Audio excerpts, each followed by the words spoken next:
We are on the traditional territory of the Chehalis. Next order of business, please. The next order of business is introduction of late items. Thank you. I do have some late items, and I just actually want to just introduce our new staff. So I would like to, it's not just introduce the new staff, there are some new appointments. So I would like to publicly release that Council has chosen a Chief Administrative Officer, and that successful applicant is Mr. Tyson Cook. Tyson Cook.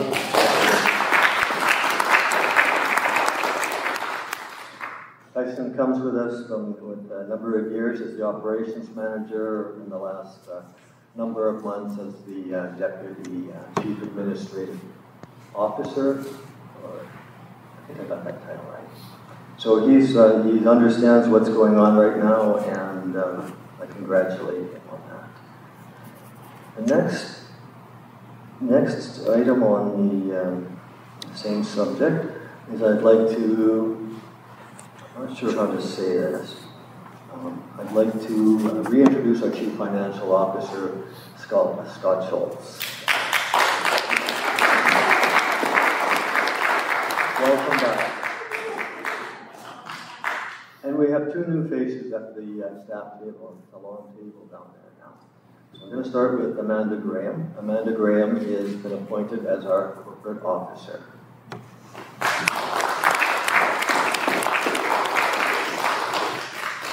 So I just have a little something to say about her. So Amanda is a resident of Harrison Hot Springs and brings with her a wealth of experience working for the City of Mission RCMP Division, with specializations in records management and privacy acts.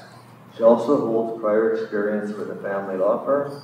Amanda also was the Treasurer and Board Chair of the Agassiz Harrison Community Service Society from 2016 to 2022.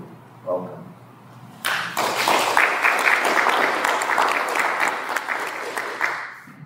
And the last one is Christy Ovens. So I just met her tonight myself. So she is our Community Services Coordinator.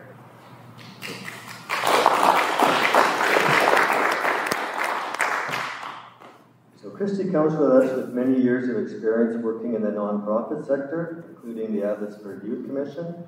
Christy has experience in managing program budgets, writing grant proposals, and social media marketing.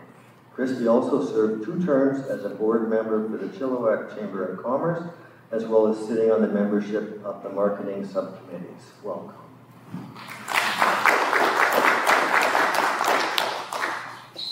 Next order of business. The next order of business is approval of the agenda. Moved by Councillor Jackson, seconded by Councillor Vidal. Call the question, all in favor. Motion passes unanimously. Next order of business, please.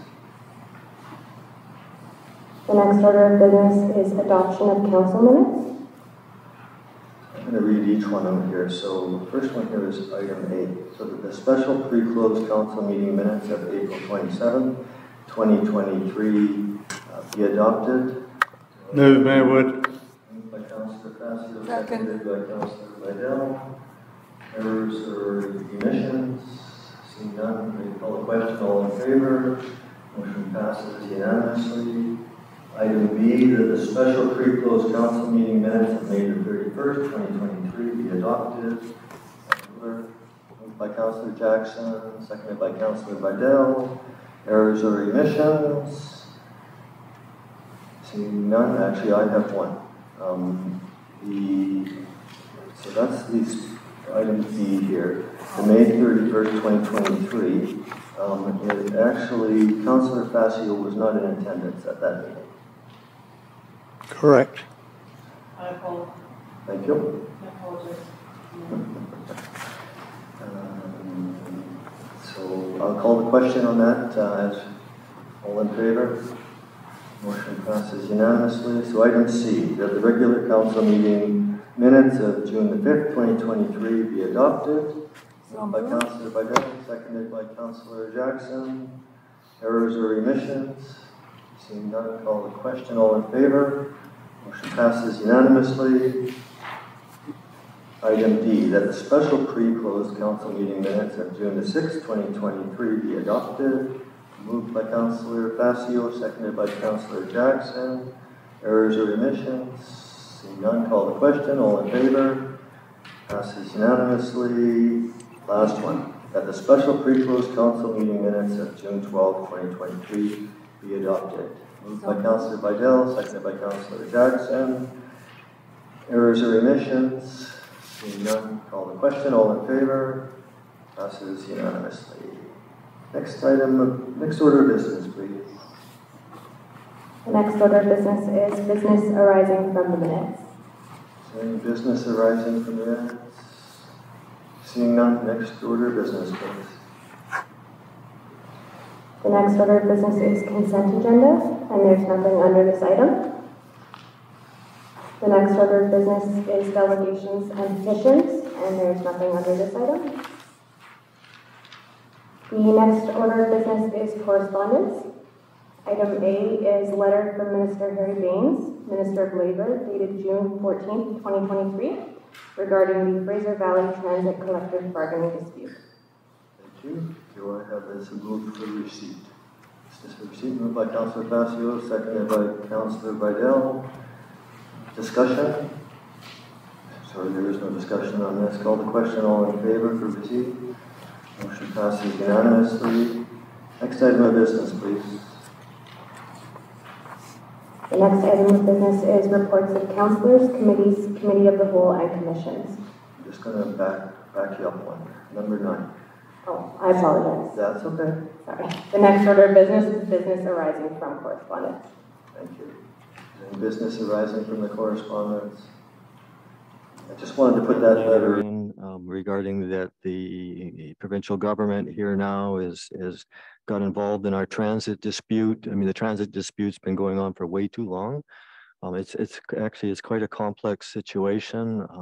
I still don't understand it to date, how it all works, but I'm pleased to see that the provincial government there have intervened with this, with mediation. Next order of business, please. The next order of business is reports of councillors, committees, committee of the whole, and commissions. Thank you. Can I start with Councillor Facio, please? Thank you, Mayor Wood. Just a couple of reports here from the Fraser Valley Regional District, the Corporate Services Committee meeting of June the 8th, and we had the strategic plan meeting, as we already had here a few days ago, with the superintendent regarding several questions regarding the 22-25 strategic planning. So same questions, same answers. Regional growth strategy story map. Now there's a tool which the Fraser Valley are putting in place would be very, very helpful for the planning department in regarding the long-term strategy. And this tool, it's a new site, it's coming into operation pretty soon, will be very helpful when people are doing their planning or OCPs.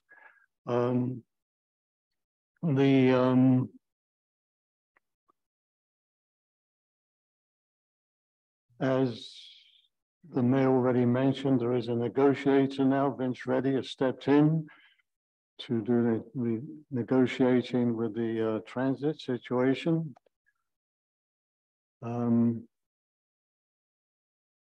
The FVID at a glance, this is their annual report.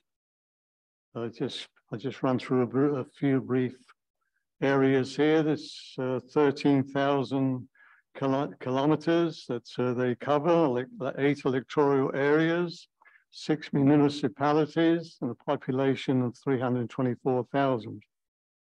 They have a 37 million operating budget, and they're the third largest regional district in the province. In recreation services, building, EV charging, animal control, there was 2,836 calls for service, 428 dogs impounded, and 93 dogs found new homes. The regional parks saw 1,458,411 regional park visits, 2,422 kilometers of lakeside trail in the area, H complete.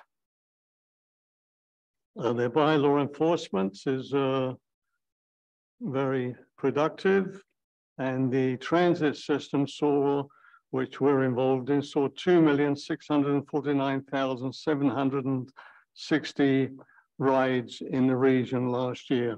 So that gives just a little outline of the Fraser Valley Regional District.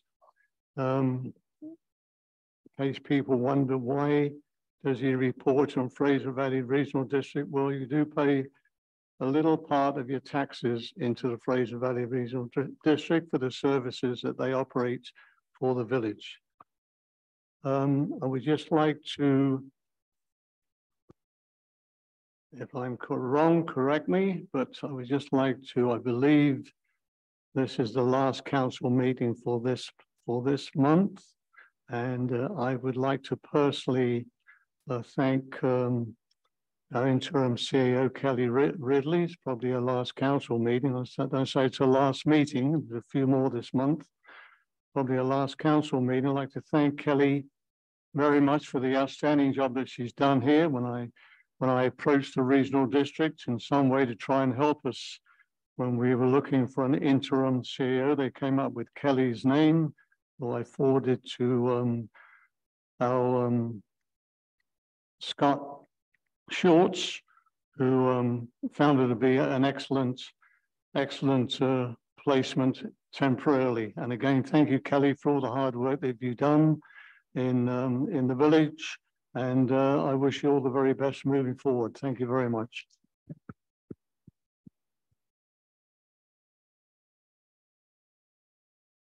Councillor Vidal.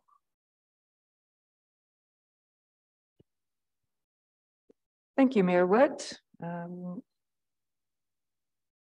June 12th, I attended with council our committee of the whole meeting. On June 14th, I attended our Let's Mott community to community forum, which was hosted by the village.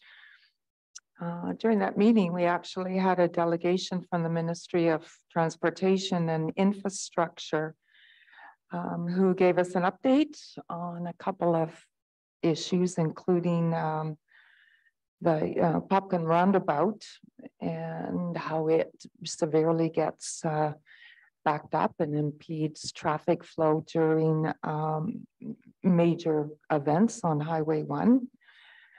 And also an update on traffic on the Lougheed Highway through Agassiz and into Mission. I had the opportunity and emphasized the need for expanded traffic control at the 7 and 9 junction due to only one way in and one way out of Harrison, and requested that additional traffic control be posted at that intersection during major events. Also, what came out of that discussion was the need for clear communication from MOTI to the public as soon as possible as we experience a major event. MP Brad Viss also commented through his staff that he is continuing his efforts to seek additional funding for the Let's Mott Regional Aquatic Center. On June 15th, I attended our Lower Mainland Local Government Association Executive Board meeting. And I want to say that the May conference was an absolutely outstanding success with the highest number of registrations ever. The executive board will request meetings with ministers at UBCM in September to advocate for resolutions that were endorsed by the membership at the conference. And on June 17th, I attended the official opening of Sasquatch Days and had the honor and privilege of participating once again in the VIP canoe paddle by prior to the beginning of the competitions. It was quite a windy day, cold and windy day, and we ended up doing a few donuts in the middle of the lake with some inexperienced paddlers. We did make it over to the float paying dock, but the wind carried us away. So luckily, one of the spotter boats from the competitions was able to kind of tow us in. So I do want to send a huge hand clap and thank you to Stehelas Tourism, the village, and the numerous volunteers who made Sasquatch Days just another outstanding event. Oh, that's my report, Mr. Mayor. Thank you. Thank you. Councillor Jackson. Thank you, Your Worship. I've been busy with Tourism Harrison lately with reference to July the 1st and getting everything finished. We have one more meeting coming up on this Wednesday to get everything in place. It looks like the parade is going to be a big hit, but we'll have to wait for that particular day. I also attended Sasquatch Days and I really enjoyed the ceremony. I enjoyed actually really watching the races. It reminded me in my youth when I used to compete and paddle in Toronto and Ottawa and those various places. And although they sit down, we now do just a little bit different. So it's a wonderful event, and I look forward again next year. Thank you. Thank you. Next order of business, please. The next order of business is reports from the mayor. Thank you. So I just want to acknowledge that our Canada Day, that the fireworks have in fact been canceled. And I know we look outside right now, we see a lot of rain here, but it is, and I know I've had a number of people ask me certain questions with regarding the closing of trails. There was a lot of concern for fire concerns. And I just want to make sure that everyone is actually aware that it's not actually the mayor or it's not actually council that make that decision when the trails are closed or the fireworks. It's actually the fire chief that makes that call. So just to help to clarify that. The next item I'd like to talk about is the by-election for our new councillor. So that should be coming to our next council meeting, regular meeting of council. And then at that time, there will be a chief election officer that's appointed. And then from that point, I believe it is, we have 80 days to actually call the election. So it most likely isn't going to happen until September, October sometime.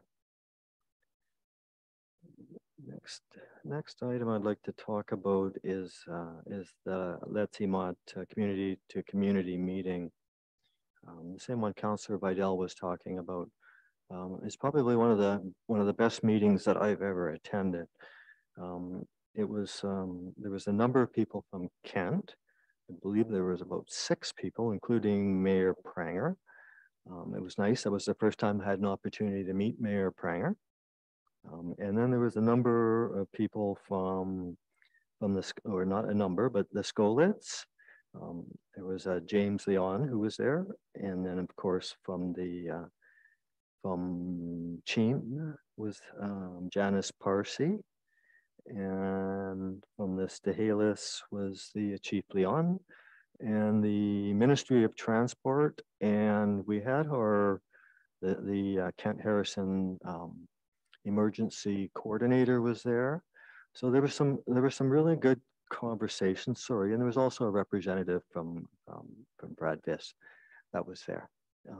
The conversations that came were incredible. I'm not going to get into the details. I'm sure the community in due time is going to hear. And I believe that there is some good news to help with the aquatic pool in Kent. And I think that'll be coming through, I'll let that come through Kent. But there was actually two other important things in that meeting.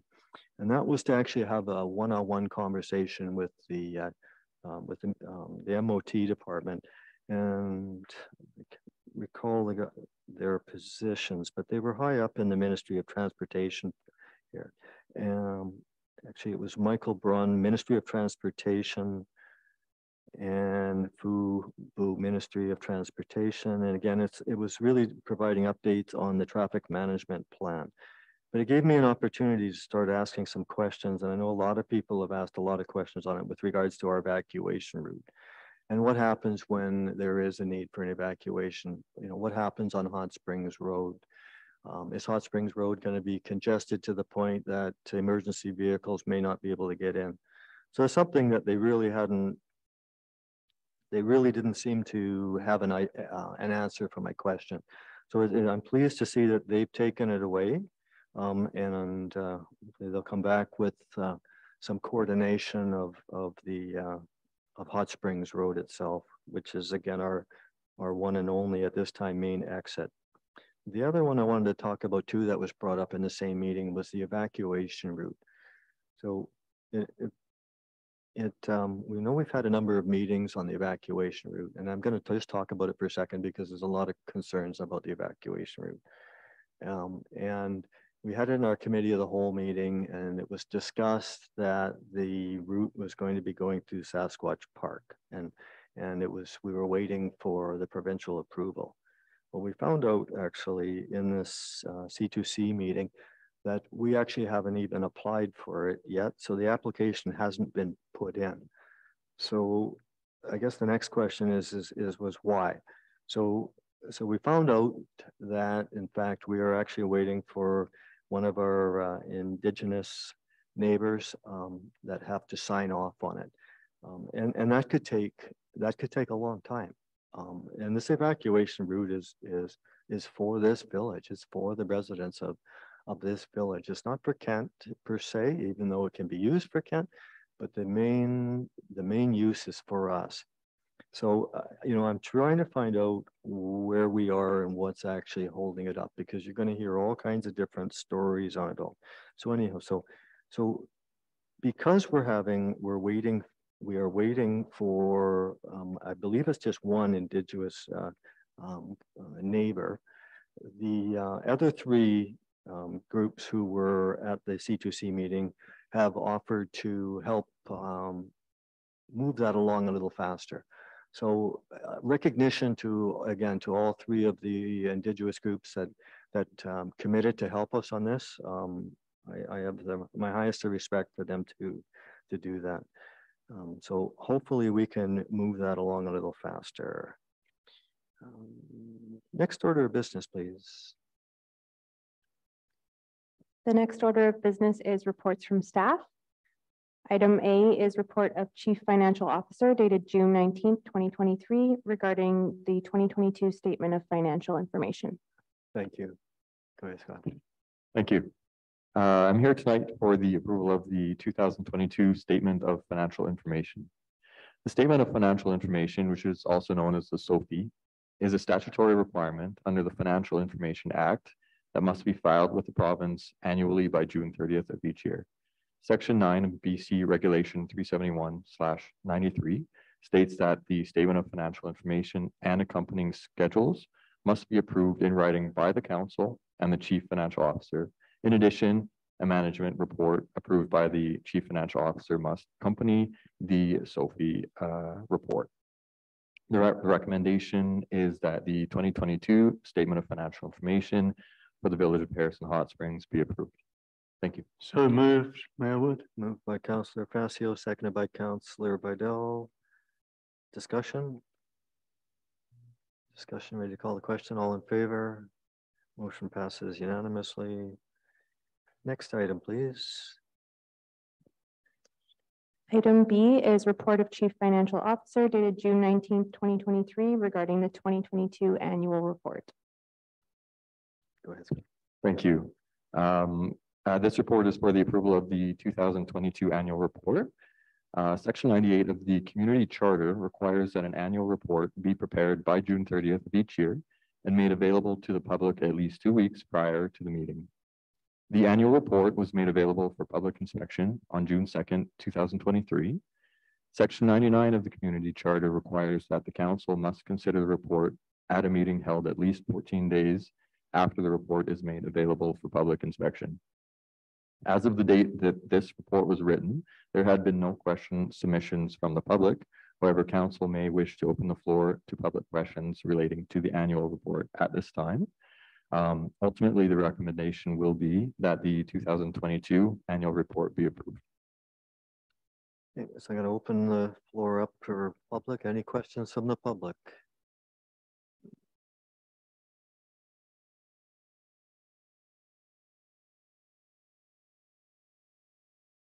Yes, Mr. Mayor, I have a few questions on the annual report. But I've also got a few questions on the statement of financial information. And I wondered if this is an appropriate time to ask those questions too, because I think that does form part of the annual report, does it? Sophie? It's separate information. Okay. So just on page 28 of your agenda, there's a list of suppliers, and I'm not going to go through all of them, but I'd just like a couple of answers on the larger items. $427,926 payable to a numbered company, 109-1760 BC. I'd just like to know who the numbered company is and why we gave them $427,000. Thank you. Go ahead, please. Scott. Thank you, Your Worship, through to the member of the public.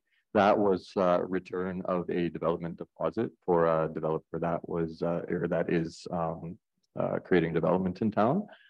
So as partial completion of these services is complete, the village returns partially the deposit that they initially gave us.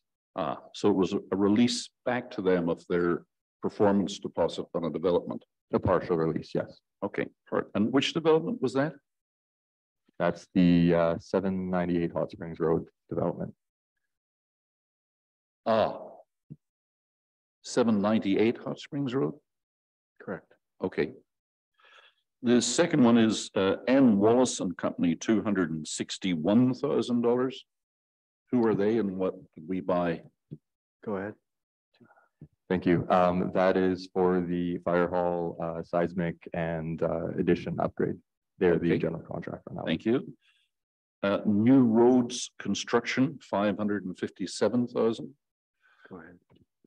New Roads is the general contractor for the berm addition on the beachfront. Oh, the plaza in front of the bathrooms? Correct. Okay. And Station 1 Architects got $94,000. What were they designing for us? They are the architect and engineering firm, I believe, for the fire hall, as well as they did some work on the boat launch addition as well. Oh, so the fire hall on the boat launch building. Okay. Thank you very much. Moving on then, Mr. Mayor, to the financial report itself. I'd just like to ask a couple of questions about that. I don't know, the pages aren't actually numbered, or yes, they are. Page 10. Yeah, on page 10, we have an organizational chart, kind of a pie chart thing. And it records that there's the council and the chief administrative officer, and then different categories. I don't see the chief executive officer mentioned in that organizational chart. And I wondered if that's a deliberate omission and if it's been something that's been overlooked, because the legislation that we govern under, being the community charter, clearly says that the chief executive officer is in charge of the operation of the municipality and the staff, but it's missing from this chart. And I wondered why. No, I have no comment on that right now. Thank you. Thank you, sir. Next question, please. Sorry? Next question, please. See, I can't hear any of the answers because the only speaker is way over there. So, did you answer the question? No, I You didn't. didn't. I didn't answer the question. It's not there. If It's not there. It's not there. Thank Okay, you. well, that seems strange to me because the legislation is quite clear that the chief executive officer does have a role in the management of the municipal corporation. And yet this chart seems to eliminate that position. And I think that we are. Councillors. No. Well, I know what the council is. The council is 5 people. One of those people is the chief executive officer in charge of administration. No, that says chief administrator. I'm talking about chief executive officer. Did I say the wrong word? I'm asking about the chief executive officer role, which is missing from the chart. No, your question was correct. If I could just ask the councillors to please refrain from answering. Thank you. Sorry, I didn't hear any of that. That wasn't for you anyhow, sir. I'll have to listen to it later on the Zoom, I suppose. Thank you. Moving on in the annual report then. On page 26, the statement of operations. Government transfers, which is the 4th line down under revenue, had a budget amount of $5 million, but an actual amount of $2 million. And that seems to, I couldn't find an explanation in the notes, and perhaps there's an explanation that I missed. Sure. Why would there be a $3 million variance between budget and actual? To our chief financial officer? Yes. Yes, thank you. Through to the member of the public. So this ties into grant applications. Basically, when we apply for a grant, we're required to budget for it. But if the grant is still in progress or perhaps even doesn't get approved, we won't see the actual funding come in. Oh, I see. So you budgeted to get 5 million from somebody in Victoria and it didn't come in. Okay, Correct. thank you. Similarly, the development cost charges were budgeted for 1.56 million and actually came in at 71,000, which is like, I don't know, almost $1.5 million short of budget. Is there an explanation for that variance? Go ahead. Yes, that's more of a timing issue. It's difficult to budget exactly when the development cost charges will come in based on the progression of construction of certain developments. So these are still expected. They just didn't occur in 2022. And when are those development cost charges payable by the developer? On the issuance of the permit or the development permit or the building permit? There must be a point at which they have to pay them. Go ahead, Chief. Thank you, sir. Typically at the subdivision stage, it would be at time of subdivision, or if it was building permit, it would at time of building permit for a large apartment. They have an option if they so wish to submit 3 equal payments of DCCs, so it may not all come in at once. Oh, okay. It's a timing thing. Under expenses, moving down to the second line of expenses, we had budgeted 1.3 million, which was 300,000 more than the year before, and we came in at 1.2. I just wanted to ask why we had gone up $300,000 year over year from 2021 to 2022 in the budget for that. Can you be more specific? You know what line? Do you know which one it is, to our chief financial officer? Are you, sorry, to the member of the public, are you asking about the general government? Yes, I'm on page 26 under expenses. I'm just asking why the budget was raised by 300,000, which is like a 30% raise from 21 to 22. Didn't actually turn out that way, but it was a significant jump in the year over year, and I'd like to know why it was why 300,000 was added to the budget. So that's just confirming that's the general government line, correct? Yes. Line 2. Okay. Yes. Okay.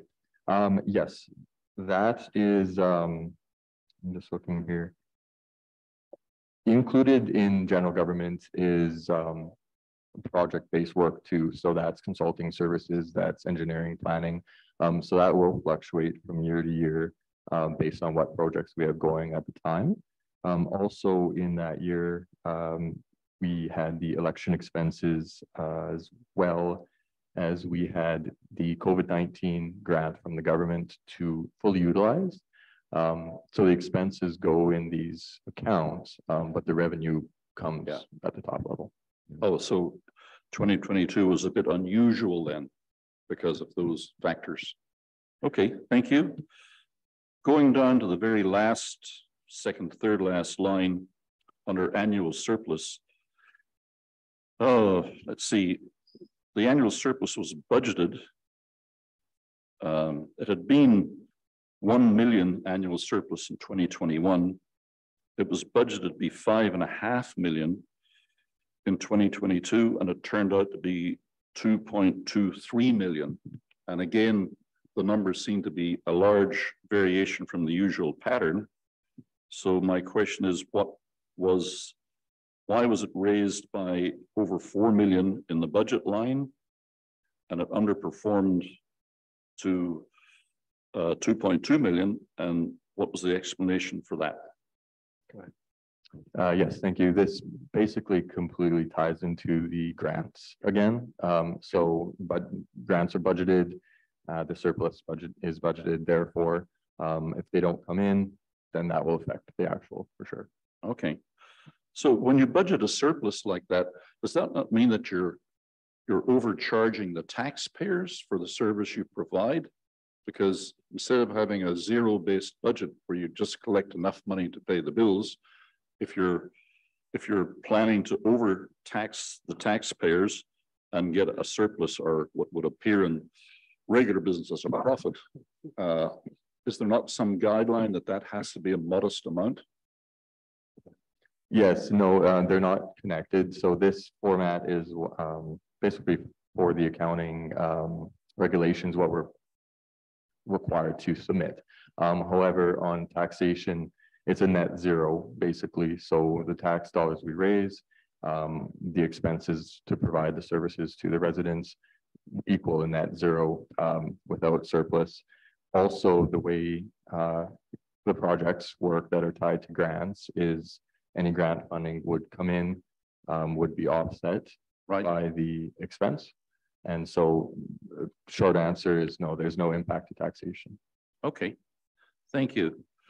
When I move on then to a small question on page 38 under revenue. I see a revenue item here for port at the very bottom of the page called port divestiture income. And I wondered, well, we've given away the breakwater and half of our water lot to Kent. We've got a little bit of a dock left, and there is some revenue showing here, $5,500. What is the revenue from? So this actually reserves. This page is for reserves. So there was a reserve set up many moons ago, and there's still a little bit of money left in that. Okay, sorry, it just shows as an income item. That's what I found confusing. It's actually a reserve that's been sitting there for a long time, perhaps? The exact timing, I don't know, but it's been there for a bit. Okay, thank you. So on the next page, which is page number 39, and I asked this question for some other people who've been asking the question, and perhaps they deserve a more full explanation.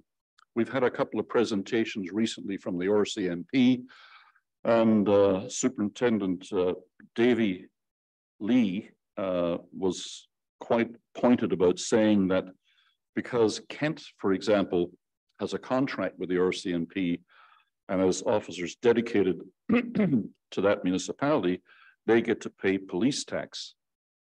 We have a line item here that seems to indicate that we, in fact, collect and or pay police tax. And I'd just like to see if you'd mind explaining this under transfers to other government, police taxes paid $177,000, and it also occurs under taxes collected. So we've collected $177,000 for police purposes. Do we have a contract with the RCMP for that? Or on what basis are we collecting that money from Harrison taxpayers? Yes, thank you. No, this is basically if I believe the population is 5,000 and under, police tax is administered by the province. So each year at tax time, they give us a tax rate that we raise that exact amount of taxes. We give that exact amount to the province, and then they administer the rest from there. So we do collect money for policing from Harrison taxpayers. We just don't have a contract or any say in how that policing is done. Would that be the correct interpretation? That sounded like what Superintendent Lee was saying. That's a little beyond my scope, Okay, but we don't have a contract, is what. no. Okay, thank you. Kent has a contract, obviously. Okay. Moving on to the next page, which is number 40. Government transfers. Under the provincial, we've gone from 288,000 in infrastructure in 2021 with a budget of $2.3 million more than that for 2022 and an actual of 1.459 million. And again, those are large swings in infrastructure. The second line, the RMI, also swings considerably from 119 in 21 to a budget of 719, 600,000 more in 2022, but an actual of 126. Again, we've got large swings in the numbers. Could you provide some insight? Yes, I'll talk a bit about these two separately. So for grants, it kind of goes back to my comment of what's happening that year. So if we have a large grant application in, you'll see a large number there. If we don't, you won't. So what this is showing is actual receipt of grants, and what's included in here is some grants on the fire hall addition, some grants on the berm improvement project, as well as a little bit on the dike assessment. For the Resort Municipality Initiative, that's largely timing. So this, we have to report on this when we actually receive the funds, and the reporting is late in the year. Sometimes the funds come in November, December, sometimes January, February. So I can confirm the funds did come in. Okay, thank you. At the bottom of that page under federal, with no line item, no money entered in 21 or 22, we had 1.4 million in federal conditional infrastructure budget, but nothing received. Was that again an issue of a grant that was applied for and didn't get approved or something? 1.4 million must have been for something. That's correct. That was for the Hot Springs Road project. Grant is in the drainage. Is that drainage in Hot Springs Road, South End? Yes. Okay, thank you. Thank you for those explanations. I'm just about done, Mr. Mayor. It is quite a lengthy document, and I've limited my comments to the larger numbers.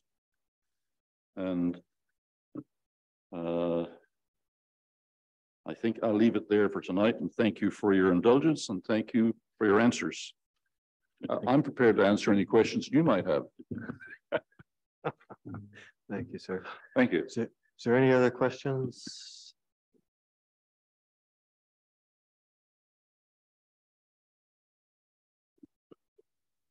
Good evening. Good evening. I have one question in regards to the collection of the pop bottles in the community. And if there is any allocation for those pop bottles towards community funding or charitable endeavors. For example, collecting the pop bottles and using them towards the Aquatic Center Fund. Is that in any of the financial categories? Or are the pop cans and returnables just allowed to be taken out of the unlocked boxes? Like, is there any Is that income accounted for in any way? And if so, could it possibly be? Thank you. Go ahead. Yes, thank you, Your Worship, through to a member of the public. It's not separately accounted for at this time, but it could be in the future.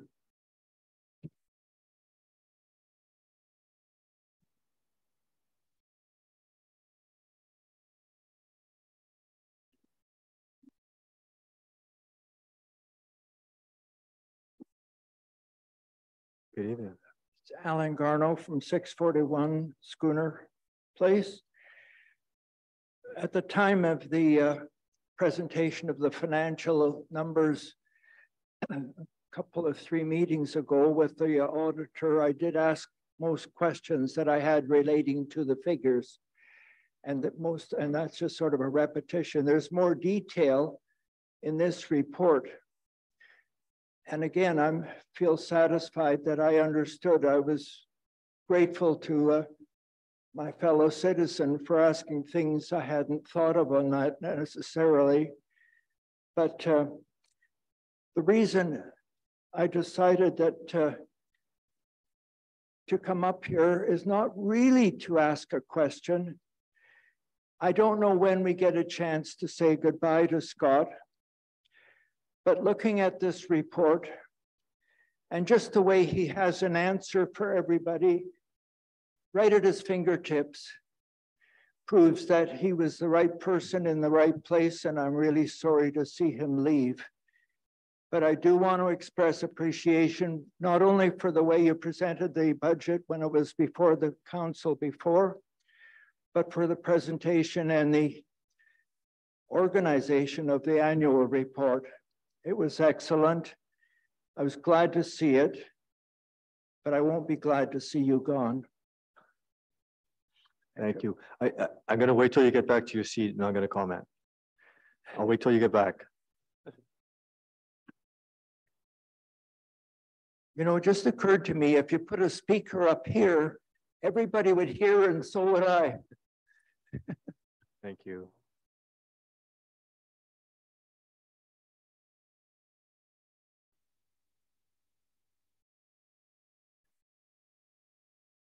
So we've got some really good news, and I'm going to let our Chief Financial Officer explain it.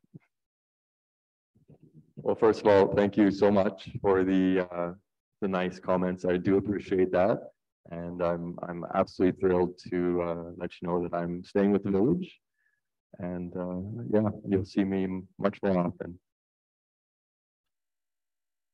Thank you.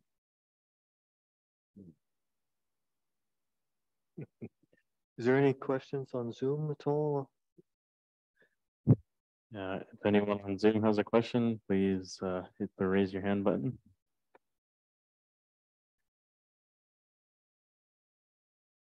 Looks like there are no questions, Your Worship. Thank you.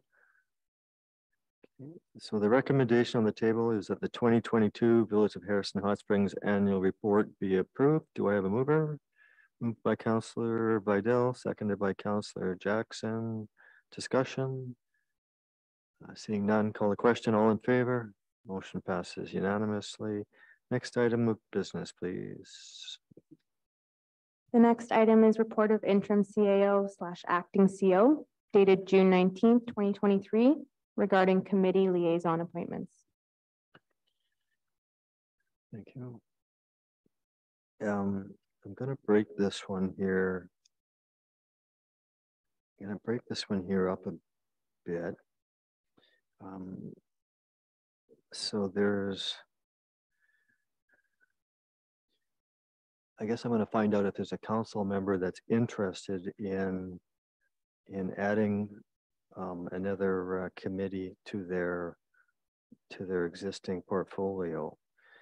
So I'm going to start off then with the Agassiz Harrison Healthy Communities. Is there any councillor that would like to take that committee on in an interim basis? Councillor Facio? No, well, I'll take it on till such time as we have the by-election. Okay, so then On a temporary basis. So the motion would be is that council appoint Councillor Facio to fulfill the role as the council liaison for the Agassiz Harrison Healthy Community role until such time as the new councillor comes on board. Do I have a seconder for that?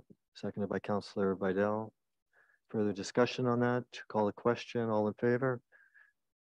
Nobody opposed, passes unanimously.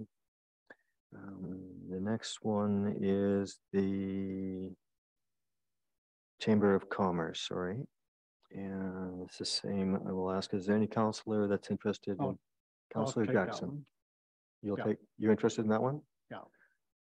Okay, so, sorry, give me 1 second here. So it's the same, so the motion here then, so that the council appoint Councillor Jackson to fulfill the role as the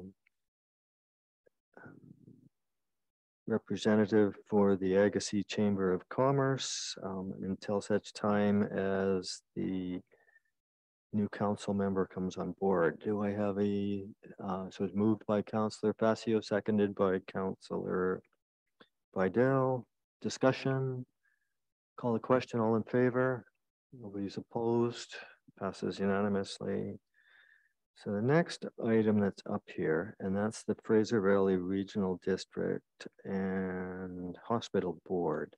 And this is for the alternate, but there's also another part of this, and that's the previous Councillor Buckley's term was to commence in October of 2025, I believe it was.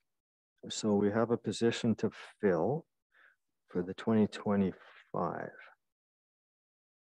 So for the Fraser Valley Regional District, so I'm gonna put something out here.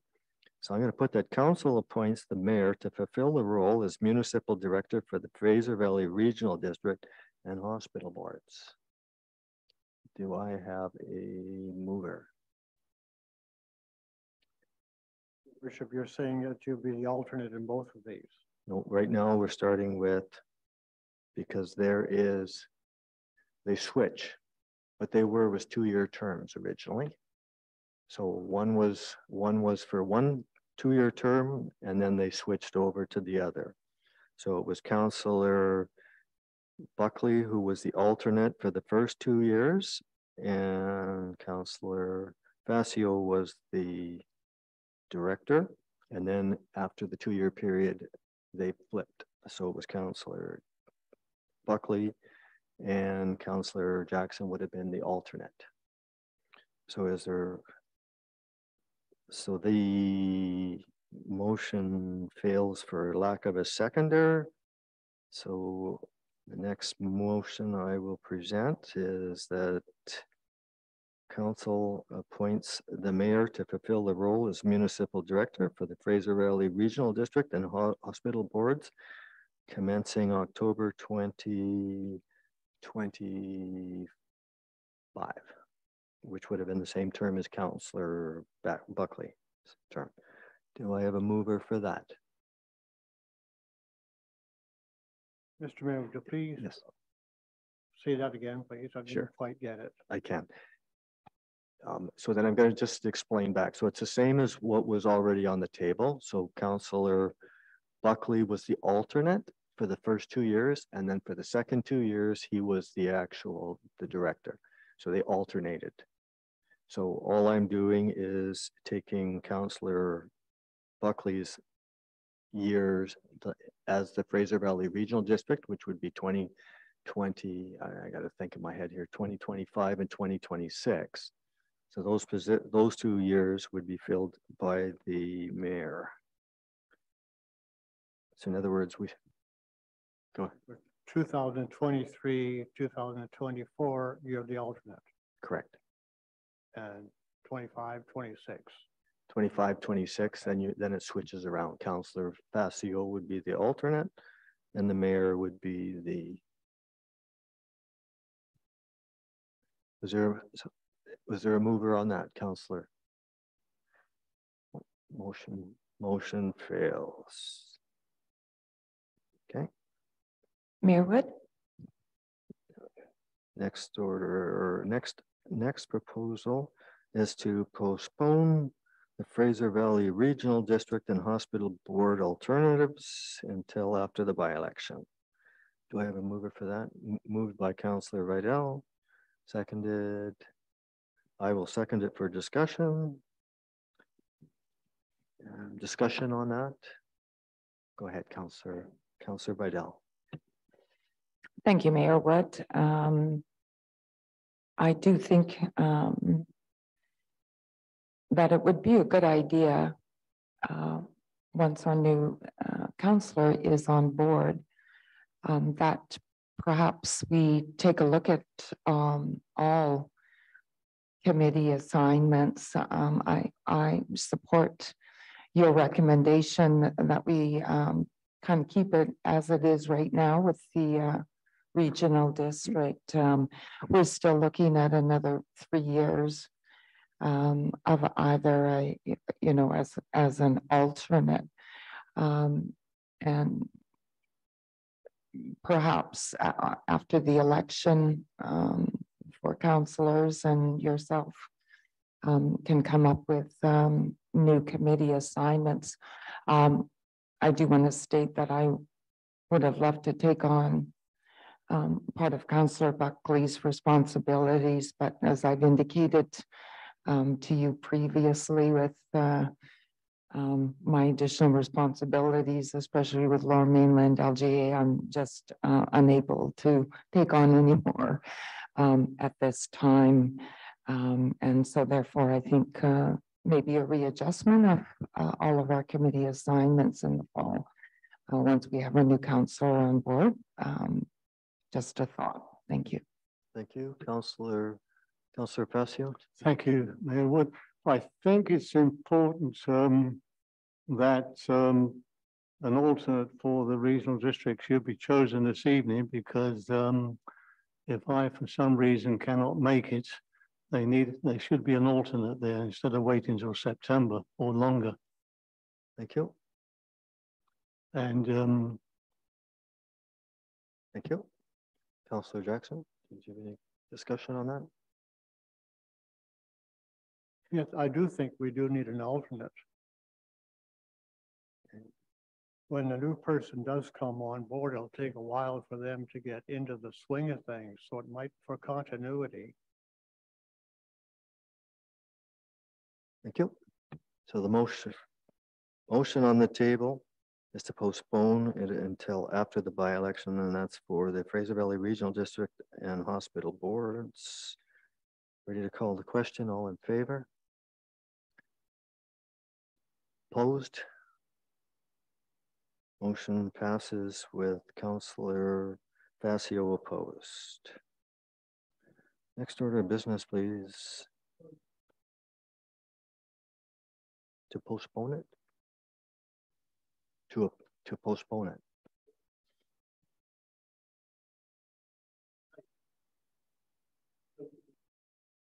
I called opposed. Councillor, if you wish to speak, please ask for the floor. Thank you. Next order of business, please.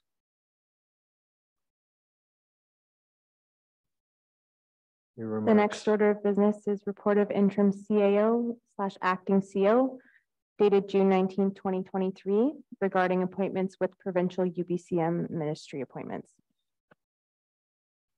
Thank you. So this one did our interim chief administrative officer want to discuss this one? Yes, excuse me. Yes, Mr. Mayor. Oh, sorry, Your Worship. The issue is to provide information to council on which provincial ministries council requested to meet with at the UBCM convention in September. So I had sent out an email to council about which ministries they wish to meet with at the UBC convention and received the following responses. Meet with the Ministry of Tourism, Arts, Culture and Sport to discuss funding, tourism funding, annual funding and new monies for trails. The second one was was thought it would be the Ministry of Agriculture and Food, but staff believe that perhaps this request should go to the Ministry of Environment and Climate Change Strategy, as the ministry deals with conservation and recreation, and the discussion would be on the East Sector provincial lands, their future. And we feel that the Ministry of Environment and Climate Change Strategy would be the person to speak to about that, as in the UBC 2023 provincial appointment book states that division that the ministry is responsible for all matters, policy, planning, and management of conservation, recreation, and cultural values in the province's parks and protected areas for developing, maintaining, and managing a network of recreation sites and recreational trails on Crown land throughout the province. The next one was with the Ministry of Housing regarding Bill 43. How will it affect Harrison Hot Springs? The next was the Ministry of Transportation and Infrastructure regarding Hot Springs Road, Lillooet Avenue, regarding paving and the sidewalks and McCombs Bridge. The next one was the Inspector of Municipalities regarding the change for development cost charges. Then there is the Ministry of Emergency Management and Climate Readiness, and that was regarding the evacuation route. The next is the Ministry of Public Safety and Solicitor General regarding seasonal policing and Harrison Hot Springs sub-office. So because of the limited staff resources, these requests have not been sent in. The deadline to make appointments with the ministers is June 30th, 2023. The deadline for meeting with the ministry staff is August 30th, 2023.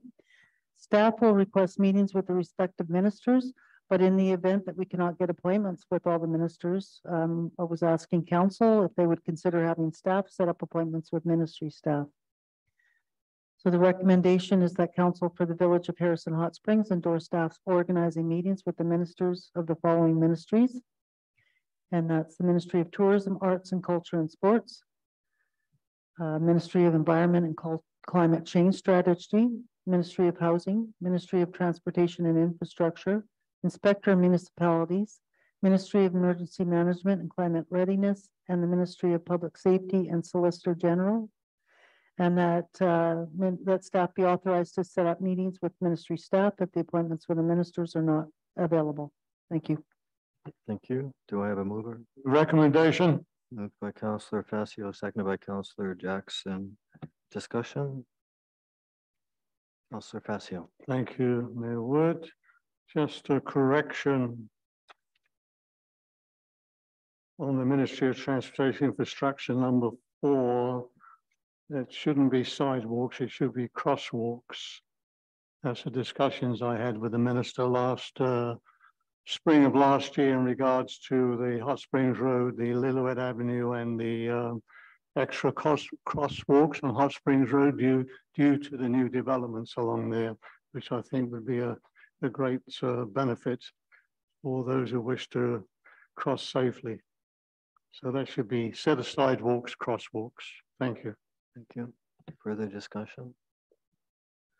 So I have a lot of concerns over this. I don't understand why council members are trying to meet with ministers on issues which have no council support or may have some council support. A lot of these things are issues which are being dealt with by staff.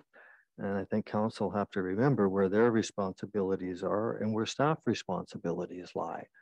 Crosswalks is an issue I know that staff is already working on. So if staff have an issue with the crosswalks, report comes to council.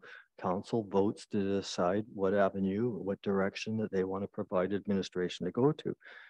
But for a council member just to want to make a meeting with a minister and talk about whatever's on the top of their head, I think is quite honestly is a insult to the minister. I mean, a project should come to, again, it should be a council resolution that's made. And so that the presentation that goes to a minister would be something that, again, that council has in fact a resolution for to proceed with. I think that this is where a lot of the projects kind of go around and around here. So again, I don't understand, and I'm actually a little disappointed that some of the councillors already have tried to start conversation with the ministers without even the mayor's knowledge. So I'm disappointed. I really think that council have to rethink their meetings. But if council chooses to want to meet with a ministry staff, it's your choice. Further discussion? Sorry, Councillor Jackson. Question on your Yeah. worship. I have a comment, Mr. Mayor. Go ahead, Councillor Facio. Just wish to correct you in your comments that you just made just now. This meeting that the mayor of the day had last April the 21st of 22 was discussed with staff and council for the mayor to meet with the Minister of Highways regarding McCoon's Bridge, speed limits, active transportation, opportunity for improvement for parking and e-charging on Lillooet Avenue, Hot Springs Road drainage, which is a major issue, and also for their support in our grant with the federal government for that. So it wasn't just a matter of talking about crosswalks. There were important issues that were discussed by the mayor of the day. Thank you. Thank you, Councillor. What was in your previous administration, sir, was in your previous administration. Ready to call the question. All in favor? May I ask what the motion is? What, thank you. Absolutely. Is that the recommendation? Yeah, the recommendation that Council for the Village of Harrison Hot Springs endorse staff organization meetings with the ministries of the following ministries. I'm not going to read them all out here, and that the staff be authorized to set up the meetings with ministry staff if appointments with the ministers are not available. Exactly as written. Thank you for the clarification. Yeah. So call the question. All in favor? Motion passes with the mayor opposed. Next order of business, please. The next item is report of planning consultant dated June 19th, 2023, regarding the official community plan review process. Go ahead to our planner. Thank you, Your Worship. The official community plan bylaw was before council at a special council meeting on September 23rd, 2022. During this meeting, the bylaw received third reading and council approved the motion to postpone final adoption until the first regular council meeting in 2023. Rather than moving the bylaw forward, council rescinded second and third readings of the bylaw for the opportunities to ask for additional public input. As a result of that, March 29, 30, and 31, staff set up an open house session, 3 different open houses. A little bit about the background on the official community plan.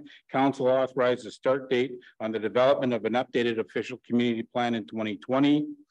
It was postponed due to the pandemic. As a result, the project was put on hold and was restarted in May 2021.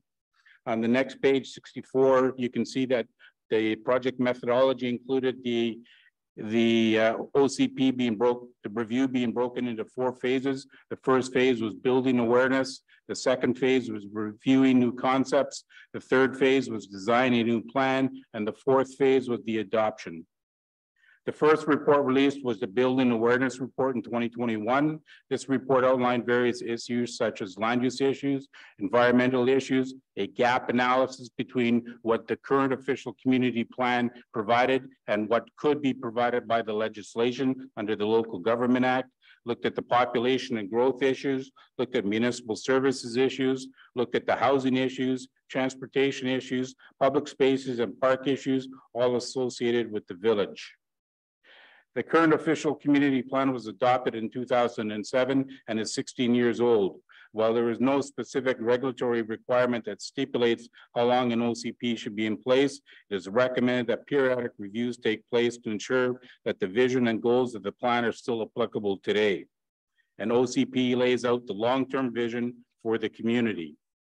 Within section 2.3 of the village's current bylaws, the following vision statement, which means the vision statement that is utilized is be seen as a residential and resort community with an attractive and inviting village core of shops and services, a strong commitment to maintaining the scenic qualities and the environment, the quality of life, and the vibrant and cultural life combined with a high standard of development. Part of the review process was to see if this vision statement and the 10 associated goals were still applicable for the village. Part of the process for the consultation is there's various models that can be utilized as we outlined on page 66, where you can have a system where you're just informing the public, or you can have a system where you're consulting, or you can have a system where you're involving and engaging. And we chose the use of the involving and engaging process, and this included the use of World Cafes, and 2 events were spread over 2 days. We had a series of pop-up events, and 2 events were spread over 4 days.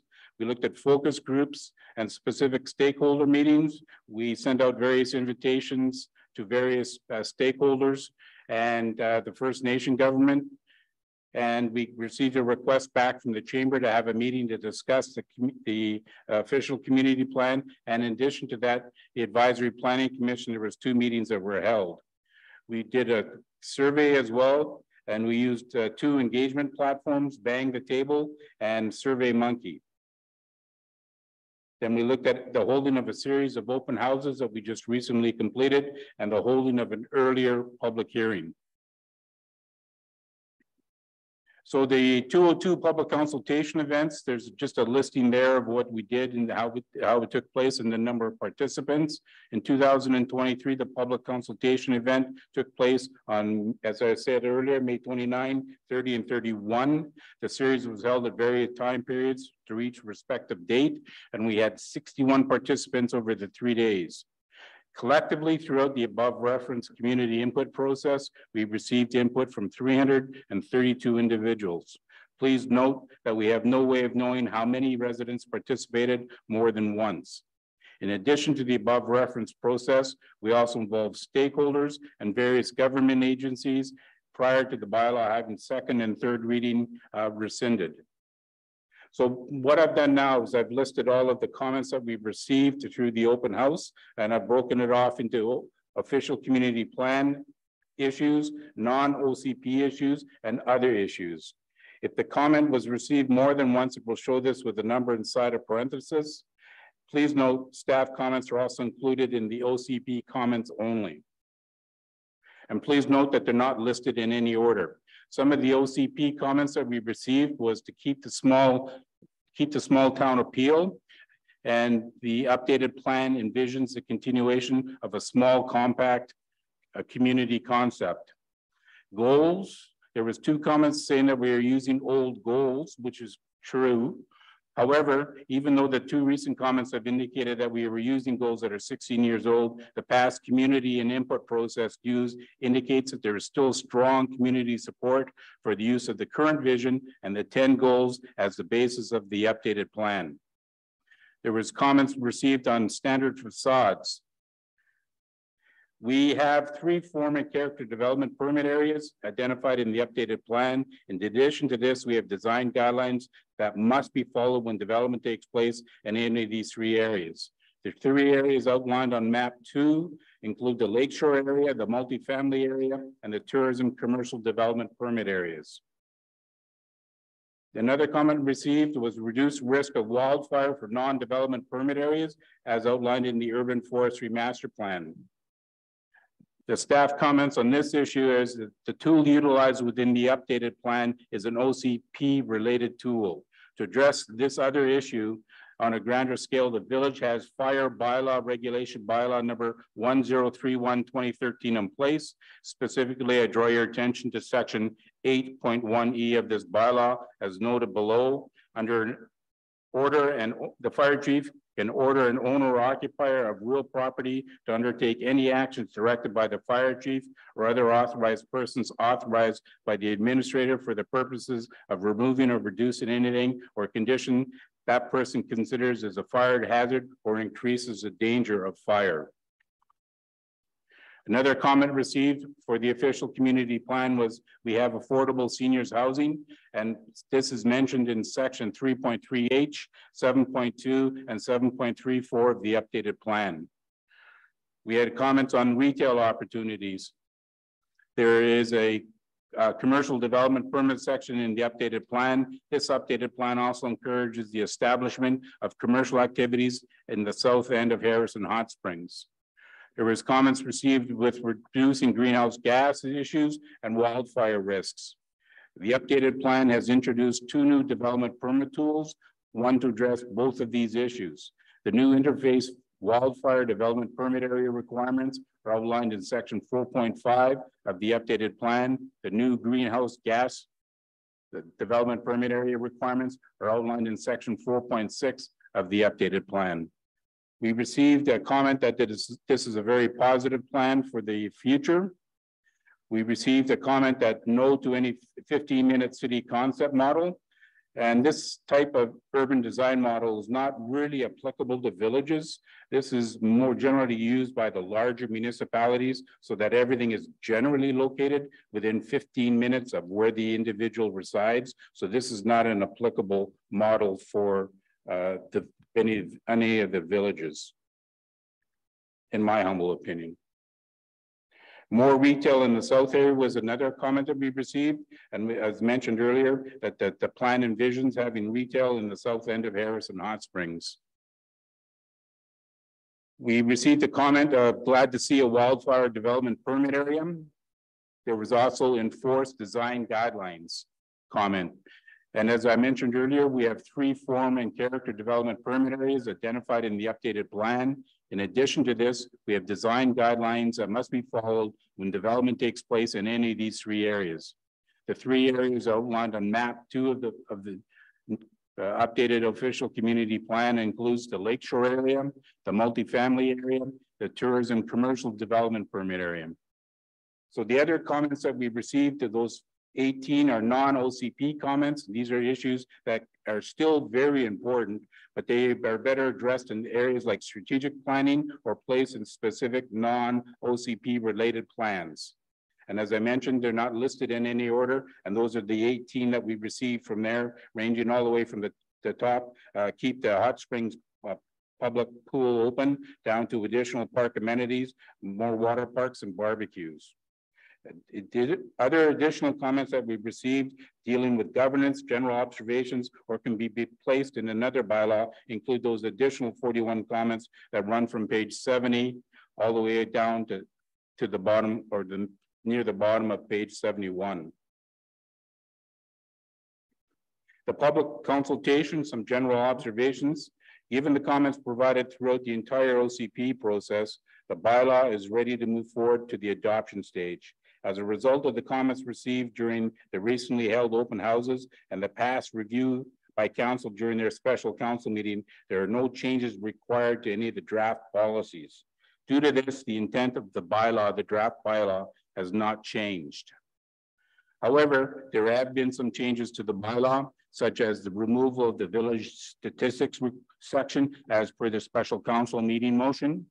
In addition, the following other changes have taken place under section 2.6, subparagraph 4, consider the term open house, placed page breaks after each development permit section, and reformatted the draft bylaw. As a result of these technical changes, staff is suggesting that a public hearing should still be set up. However, no referrals are needed as the policy intent of the bylaw has not changed. However, I'd like to point out that if council wants to refer it out, you still have that option. We're just making a recommendation that we don't need to, or it doesn't need to be done, but if council wants to send it to whomever they wish, you can do that as if it's a wish of council.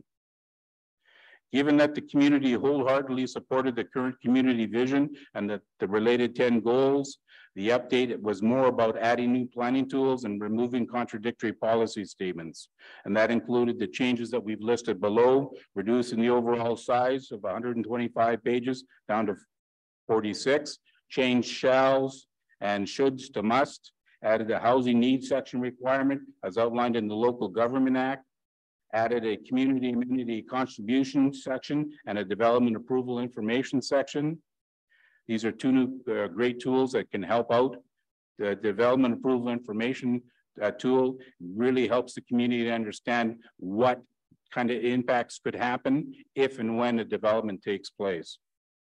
We took out the tree protection section, and this issue is better addressed through the urban forest master plan review and any subsequent tree protection bylaws that council may wish to implement. Excuse me. Added a sand and gravel section to the updated OCP as per the requirements of the Local Government Act, made the OCP more user-friendly, and that we created section headings and moved all the policies associated with that section into that appropriate section. This way, the policies associated with the issues are found in one section as opposed to being scattered throughout the OCP. We found that, for example, you could read about a policy in residential development on hypothetically, page 23, but when you go back to page 45, you'll find that there's a contradictory policy.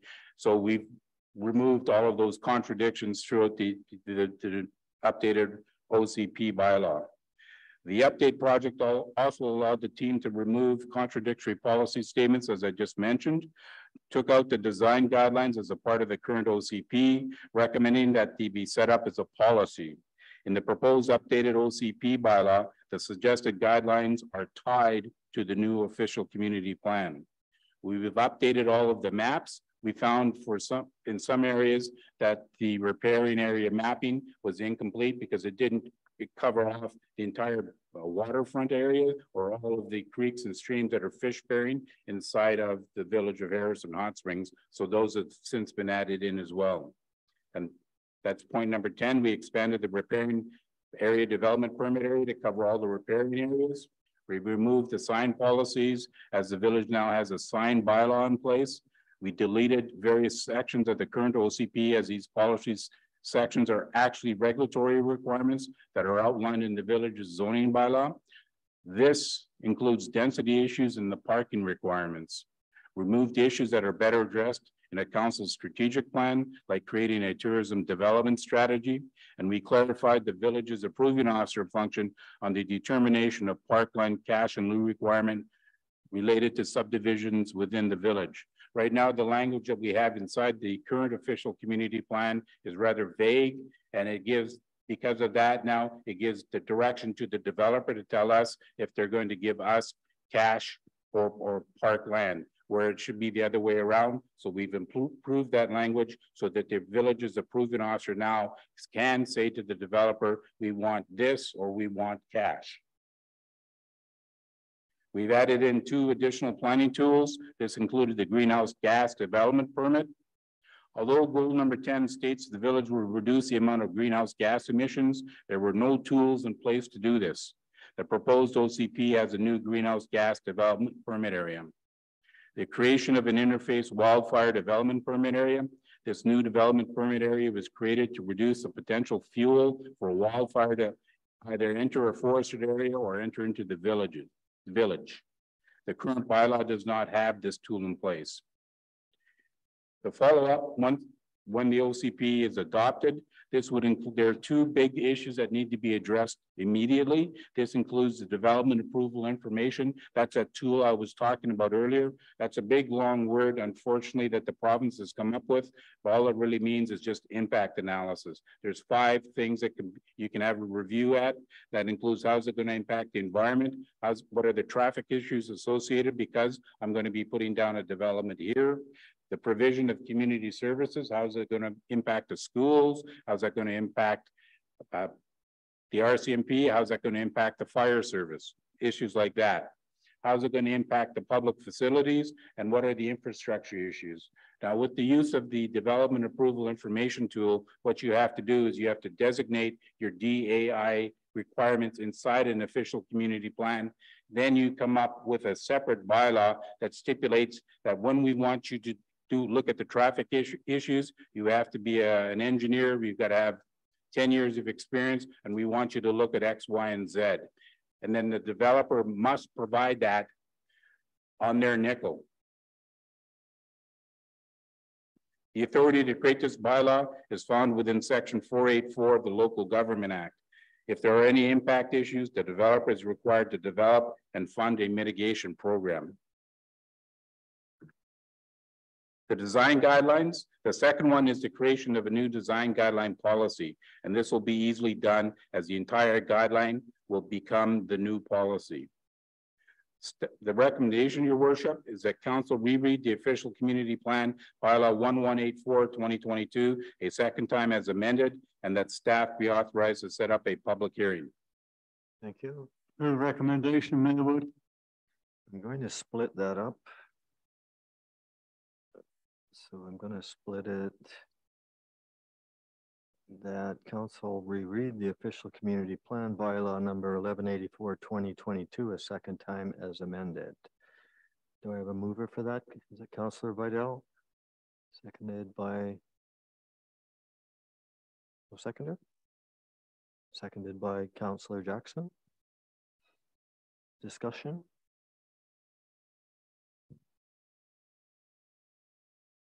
No discussion? Oh. I think I've made it clear from the onset that I really think that we should be defeating the bylaw and that we should be starting over. I think we've gone through a process. We started a process. We got hit with COVID, and a lot of things got lost. There's been a lot of changes over the different draft reports. I still have a difficult time telling which one is the most recent one. And I mean, there's changes without resolutions of council throughout them. I get quite confused with it, but that's just on the administrative side of it. The reality is I've had enough people come to me and say to me that we do not want coach houses or any of the other high densities in the residential areas. So we've just had an open house for three consecutive days with, I believe, something like 65 people.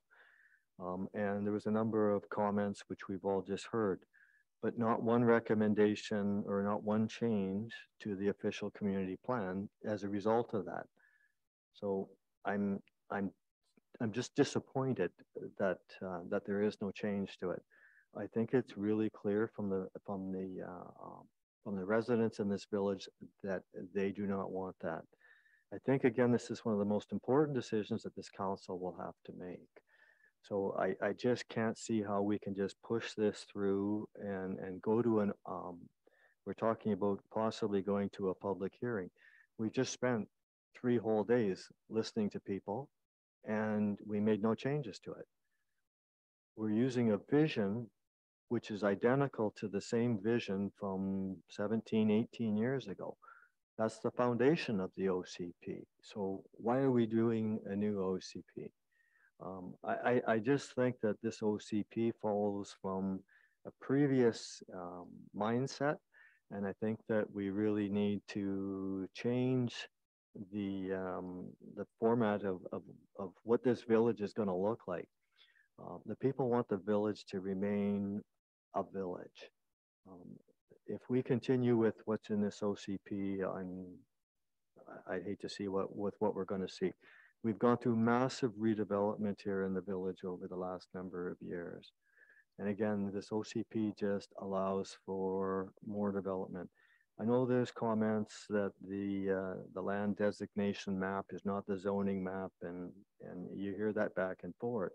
But again, I'm going to be a little more technical again, and I'll say it, is that in the actual Local Government Act, it's quite clear under the Division 3 for public hearings on planning and land use that if it is, a local government is not required to hold a public hearing on a proposed zoning bylaw if it's in an official community plan, which means you're not going to have public input to possibly a coach house beside you, whichever it is, if it's in the official community plan. So it is important if it is in the community plan, and it is in the community plan. There's a number of instances throughout the official community plan which talks about density. I've gone through this report and the many reports, and I have pages of comments. And I mean, as a mayor, I shouldn't have to sit here and go through pages, and I'm not gonna go through the pages here. So I'm going to, so my motion right now is I move to defeat the bylaw here. Do I have a seconder? Seeing none, the motion fails. So I would move that this be referred back to a committee of the whole meeting where we can continue on where we left off and go through the OCP as is. Do I have a seconder for that? Seeing motion fails.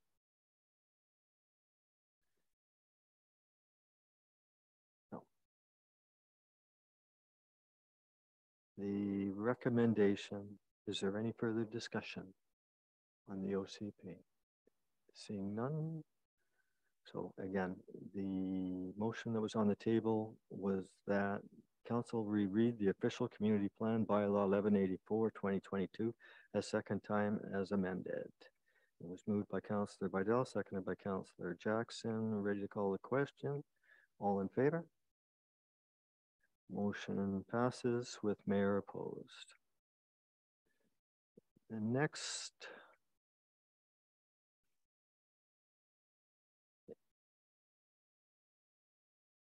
is that staff be authorized to set up a public hearing. Do we have a mover for that? Move Maywood.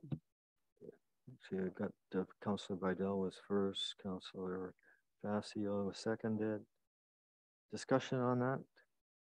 I have discussion on it again, and I'm going to continue to say that we just went through 3 days of actually public consultation, that they were able to ask questions.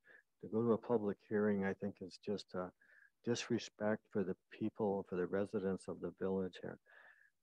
I think that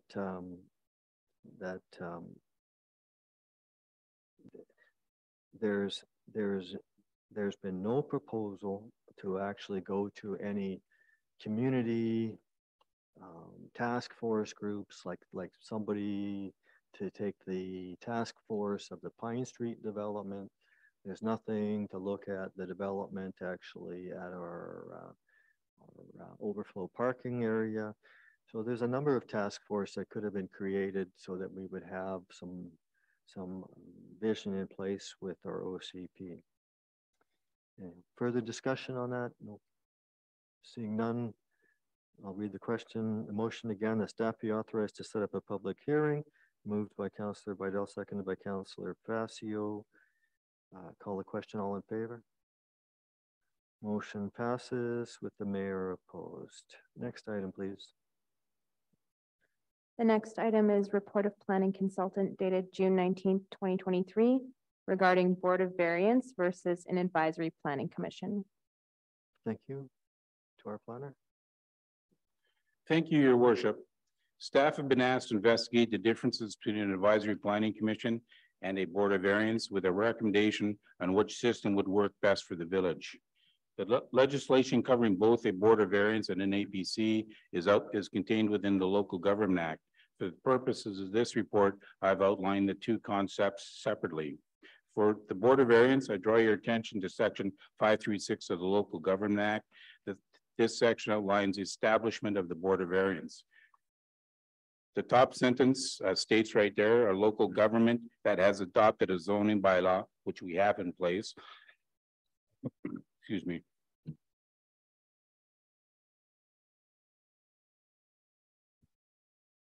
must by bylaw establish a Board of Variance. And then the rest, there's a whole bunch of information in there associated with what the legal requirements are as outlined by the LGA. As per the legislative requirements, if a zoning bylaw is in place, what we do have, the respective council must establish a board of variance. It is a mandatory requirement because of the word must. The village first established a board of variance under bylaw 2090, 1976. Over time, the establishment bylaw has been amended and repealed with a newer version being put in place. In April 2004, council adopted bylaw 810, 2004, and this bylaw is still in existence today. A copy of the bylaw is attached to this report for your review and reference. In addition to this, is the development application fee schedule. And please note that a board of variance application is $500. The board of variance is utilized to address minor variances to a zoning bylaw, such as addressing the siting of a building or structure, adding to a non-conforming use, or seeking relief from the village's subdivision and development servicing bylaw. In order to use a board of variance, the applicant must outline two issues in their application: that the regulation is causing the applicant a hardship on their site, and the relief is minor in nature.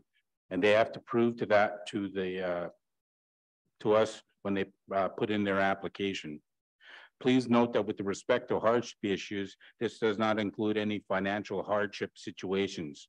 With respect to the minor variance issue, this can be determined by the board of variance if and when an application has been received. A board of variance is not an appeal board for local government policy decisions, and it cannot replace decisions passed by council. The board of variance functions separately from the village council, as it has its own authority under the act. Turning now to the advisory planning commissions, I draw your attention to section 461 of the Local Government Act. Again, in the first sentence under 461, a council may by bylaw establish an advisory planning commission to advise council on all matters. Because of the word may, that means it's a discretionary power of council. You may do it, you may not do it. Excuse me. As per the legislative requirements, the use of an advisory planning commission is a discretionary power for council, and that council may set up an advisory planning commission. So now what I've done now is I've compared the two, and I've identified some of the issues associated with it. And then we've looked at what an APC can do, an advisory planning commission can do for you, and what a board of variance can do for you. The tasks associated with is the first issue, and under the APC issue, they look at issues from outlined in divisions 4 to 14 of part 14 of the Local Government Act, dealing with planning and land use management. So anytime that the council wants to refer back to an advisory planning commission on any land use issue, that can happen. The board of variance, they can look at minor variances to siting, adding to non-conforming uses, and to the subdivision development bylaw. They cannot vary use or density, which is similar as a development variance permit. The role, the APC is advisory and is by referral from council only, whereas the board of variance are a decision maker, and it's an application based with a hardship and a minor variance as the parameters that they operate under. The APC consists of community members, and the board of variance also consists of community members. The functions of staff to both the APC and to the board of variance is they provide technical advice and services only. The public involvement for the APC, it's generally community-wide because they're looking at the rezoning issues and things like that. Whereas for the board of variance, it's generally limited to adjacent property owners. The training is provided by council in both situations. The remuneration, both the APC and the board of variance do not get any remuneration, but any reasonable expenses as approved by council are eligible. The appointment term for APCs is unlimited. The board of variance is generally a 3-year term. Council can revoke it at any time, but there's also in the legislation that if they don't reappoint anybody, then the same people stay in. From an APC perspective, it operates as a recommendation advisory body. The board of variance is a tribunal, and its decisions are subject to a judicial review. The meetings in both situations are open to the public. And can it be set up with a neighboring municipality? Again, in both situations, yes, that can happen. So what the APC looks at is those 11 issues that have been identified in the notes column. So now thinking about this, given that the creation of a board of variance is mandatory and the creation of an APC is a discretionary power, the issue is which system would work best for the village. In short, the answer is both of them. From a public input perspective, the Board of Variance is very limited in what it can accomplish, while the APC function can look at it from a broader perspective. The staff recommendations is, Your Worship, is that this report be received for information. Thank you. Do I have a mover? For receipt, Councillor Jackson, seconded by Councillor Vidal. Discussion? Seeing none, ready to call the question. This is received for information. All in favor? Motion passes unanimously. Next order of business, please. Excuse me, Your Worship, my apologies. I forgot to mention council also asked me to look at some of the various land use bylaws as we were moving forward. These two, the APC bylaw and the Board of Variance bylaw, are part of that review as well, because they use words that they shouldn't be using anymore. So that will be looked at over the long term and brought up to date. Thank you. Next order of business, please. The next order of business is bylaws. Item A is Code of Conduct Bylaw 1189/2023. And the recommendation is that Code of Conduct Bylaw 1189/2023 be given final reading and adoption. Move, Mayor Wood. Thank you.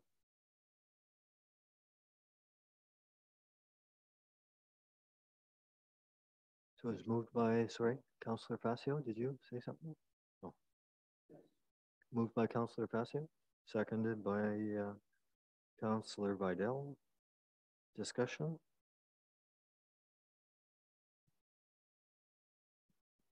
I have some discussion on the code of conduct here.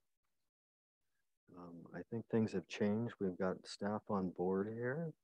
I think that this code of conduct, as I look at it, is a real complicated, expensive. Sounds like we're going to be spending lots of money on legal, lots of money, lots of time for our chief administrative officer. I think for a small village like this, we've complicated it so much. I think even Councillor Jackson at the last meeting made a comment that even debate could be interpreted as a breach of the code of conduct here. And I just also note here that even Councillor Vidal there at the LMLGA meeting there, the whole purpose of that resolution is to get the province involved because of the costs for an inspector. So here we're going to have something that's going to cost us a lot, something again which is very difficult for the average person to understand. So I would like to actually move that we actually refer it back to staff for comment. Do I have a seconder for that amendment? The reason to, Your Worship. Yes. Why would you want to refer it back to staff? If you wanted it consolidated or make it less onerous, is that what your objective is? Absolutely, yes. Yes, thank you. Yeah. So that's what I move, refer back to staff. Do I have a seconder on that? Seconded by Councillor Jackson. Any discussion on that? Ready to call the question then, all in favor? Just to refer it back to staff. Okay. So opposed? So Councillor Facio and Councillor Vidal opposed, and motion fails.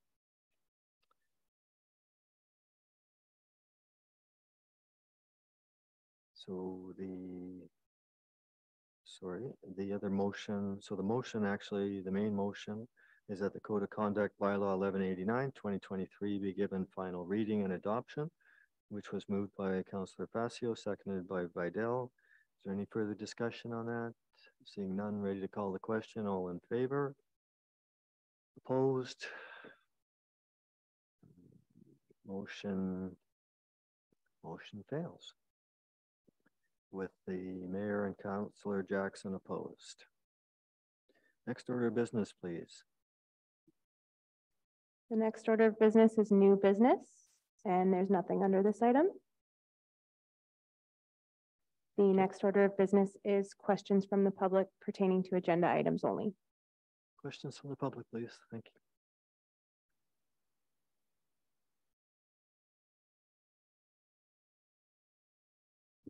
Thank you, Mr. Mayor. John Allen, 398 Hot Springs Road.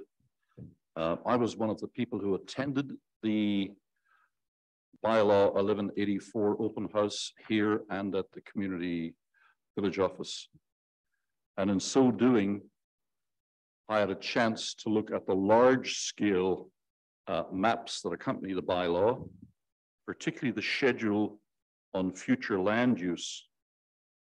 And it's very difficult to read those maps at the scale that's provided to us generally.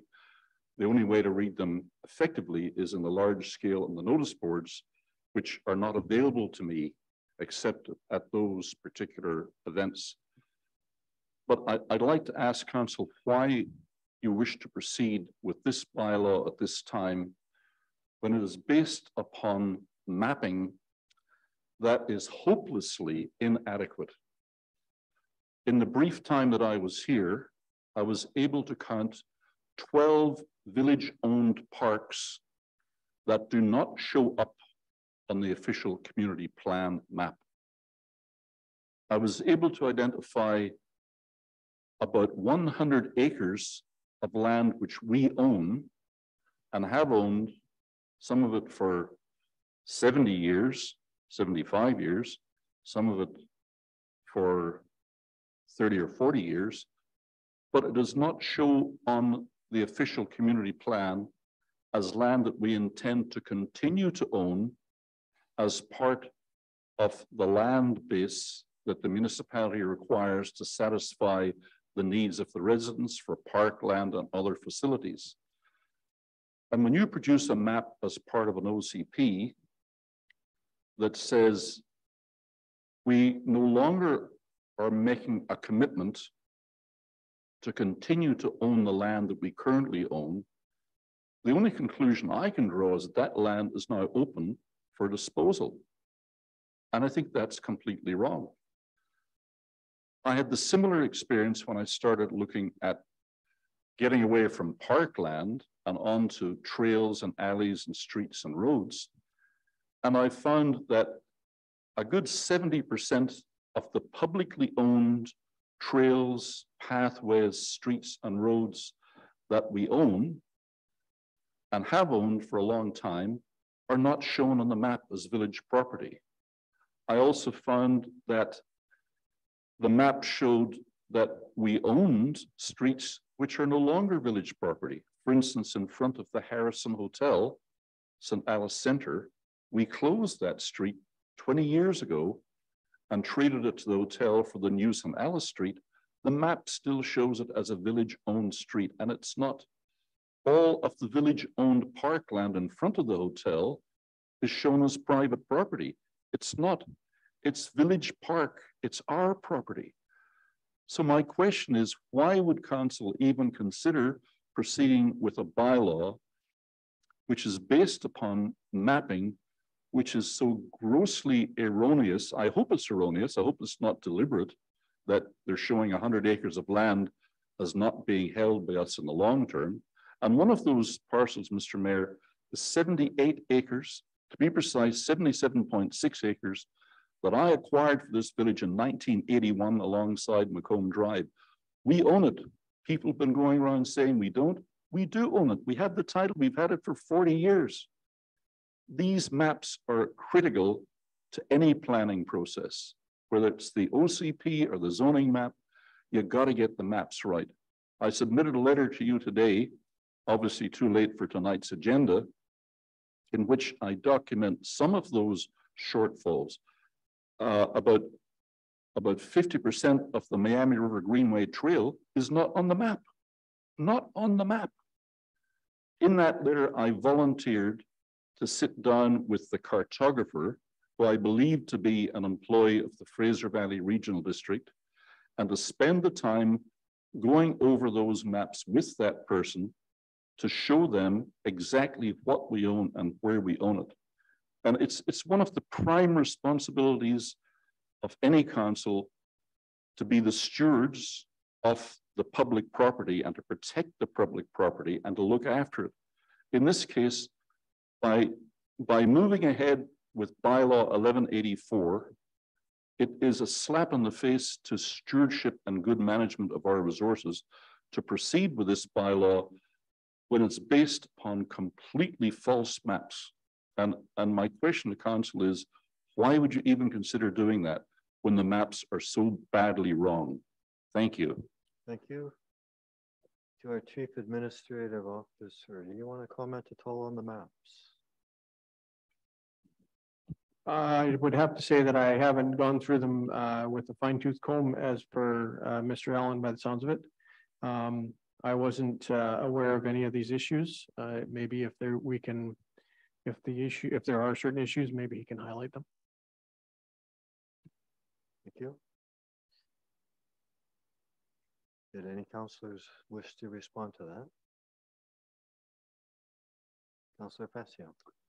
In regards to the 80 acres, Mayor Wood, first I will mention the history book written by John Green of Harrison, where Colonel John Naismith, the first commissioner of the village, acquired that 80 acres from the province, Soviet states, in 1950 or 51, and it is not owned by the village. We do have documents in the office which states it is a lease for recreational purposes only.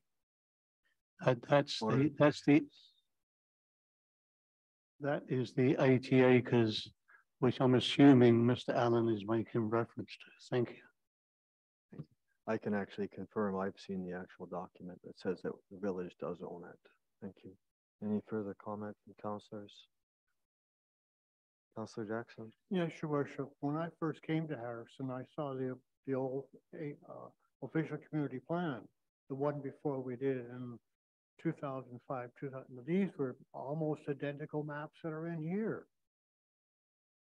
I don't think anybody on this council is prepared to give away property that doesn't belong to us. I mean, this is just, you know, whitewashing something that we've worked hard to do. And I kind of resent it when somebody implies that we're doing something incorrectly. It's wrong. And they should really be told. Thank you. Go ahead, sir. Next question.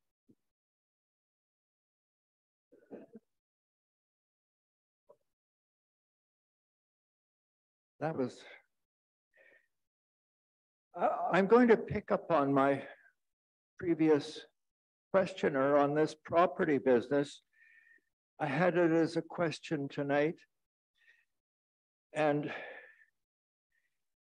I have a concern. By the way, your motion, as I understand it, with 2 people in favor, I believe you passed it as the second reading. Is that correct? You have to help me which one we're talking about. Are you talking about? It received second reading, yes or no? Which are you, which you're talking about, the OCP? The OC, I'm talking about the OCP, yes, certainly, sorry. No, it's just, it was 2. I mean, the code of conduct was the other. Okay, well, I think that the property, see, one of the things that I went to the open house on the OCP, and one of the first things I was shown was the set of the DPA for the surrounding area for the wildfires. And before I got there, I looked at the map and I saw this property still, as the previous questioner indicated, was still shown as non-property. And when I inquired, and you can correct me if I'm wrong, but both you and your helpers stated to me that that property did not belong to Harrison, but we could do what we wanted with it. And I thought, well, is that true? Is that what you told me that? Is that correct? Actually, the question, excuse me, the question's got to come through the chair. So, thank you to our planner. Yeah, no, I don't want to get into, that dialogue. I just asked the question, and so what is your actual question? Can the land be used? You know, I don't want to get into Your debate. Worship, you know, it is so frustrating, and it must be for you too, and I'm sorry. Yeah. But really, I really would, if we had a speaker here, and I wouldn't have to go back and forth.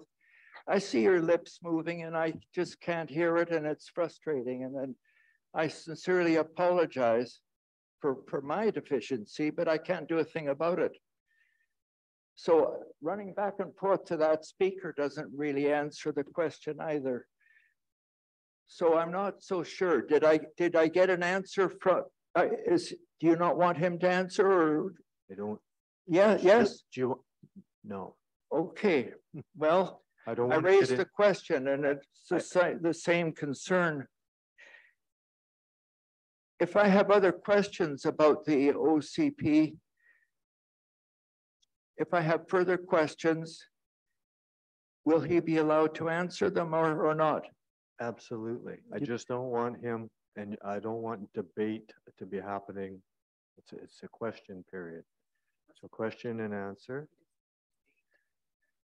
Feel free, I'm not looking for, okay, I'm not really looking for the debate, but he talked about the hatch marked area around Harrison was a developmental permit area for wildfire interface, I believe.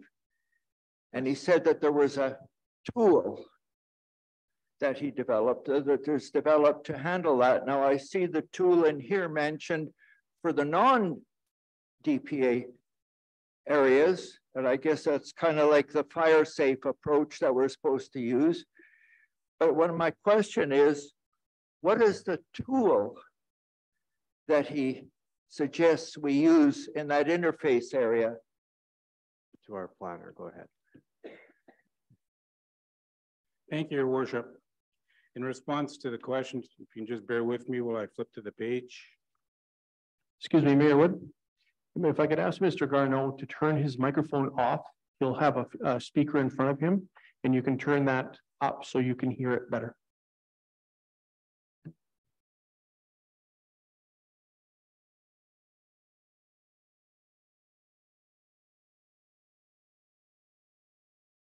You want to do a test? Test. There you go.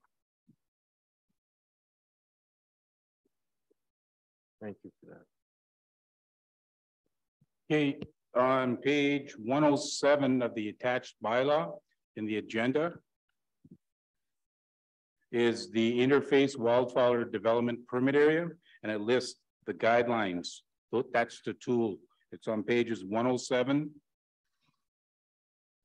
and finishes on page 108.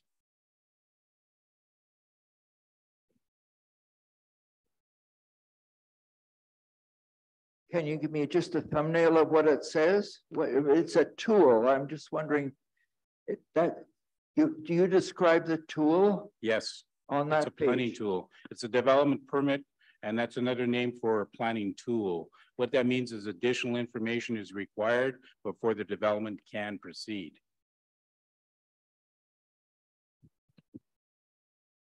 All right, now, is this something that is more properly within the Wildfire Protection Service? Or, I mean, you're saying if somebody wants to develop in this area, and I'm not sure where, because it doesn't look as if it's an area zoned for development, but you call it a development permit area. So they would have to do what What would make it different in this area? Okay, what they have to give to when they're applying for an application to do a development in that area, they have to give a fire mitigation report. They have to provide a site plan and they have to provide a landscaping plan. So they have to tell us how they're going to fireproof that area or minimize the risks as much as possible following the Fire Smart BC principles.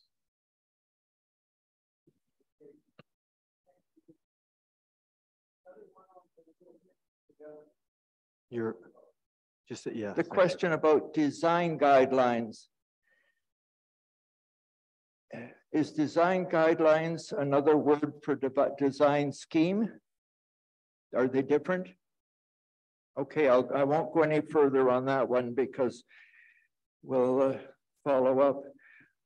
What I would like to finish is on the Board of Variance versus the AP, the Planning Commission. I noticed that somewhere in my reading that the existing description of the Planning Commission for Harrison has a number of 6 people on it. Correct. Now I noticed the Board of Variance is a triumvirate. It's got 3 people. Correct. Our council here has 5 people.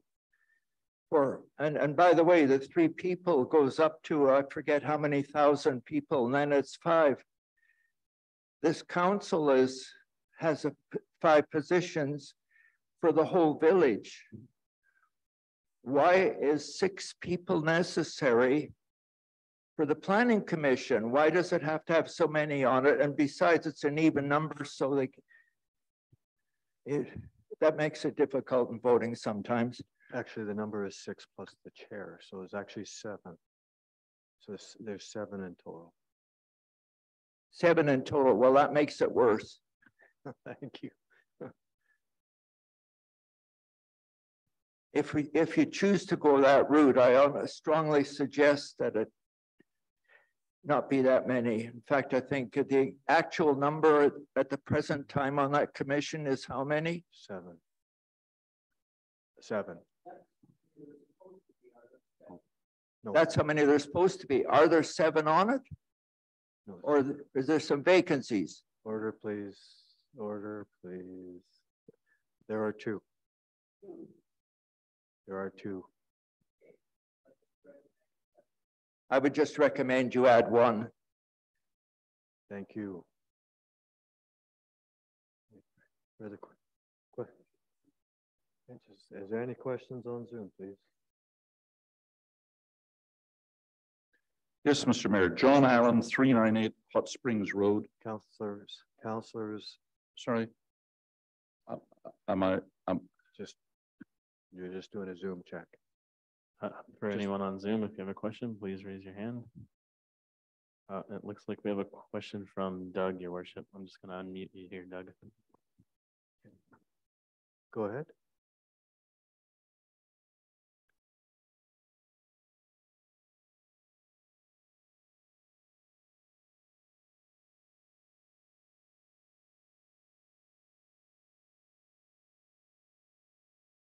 Go ahead.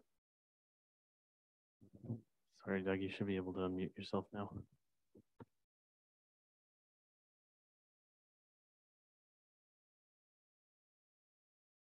Did we lose him?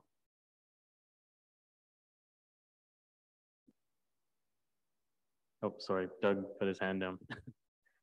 Anyone else have any questions?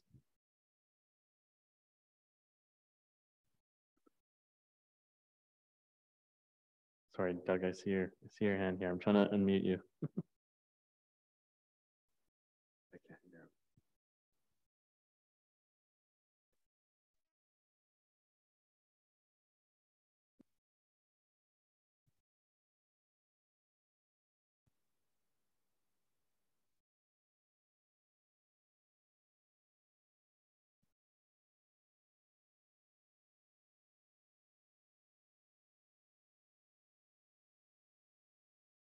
Sorry, Your Worship, it looks like Doug's mic might not be working. I can't hear him. He said that Doug's mic doesn't seem to be working. Is there an option for him to type into the chat? No, no option to type in the chat. No. Okay, thank you. So nobody else on Zoom now? Doesn't look like there's any other questions, Your Worship. Thank you. Okay, last question, John, and then. Yes, Mr. Mayor, John Allen, 398 Hot Springs Road. I was in this hall, was it last week when we had a committee of the whole meeting? You had a committee of the whole meeting.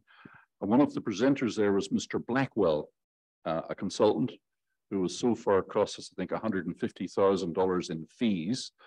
And he's prepared a report on the interface wildfire risk for the village, which I believe to be grossly flawed because he got the wind direction wrong.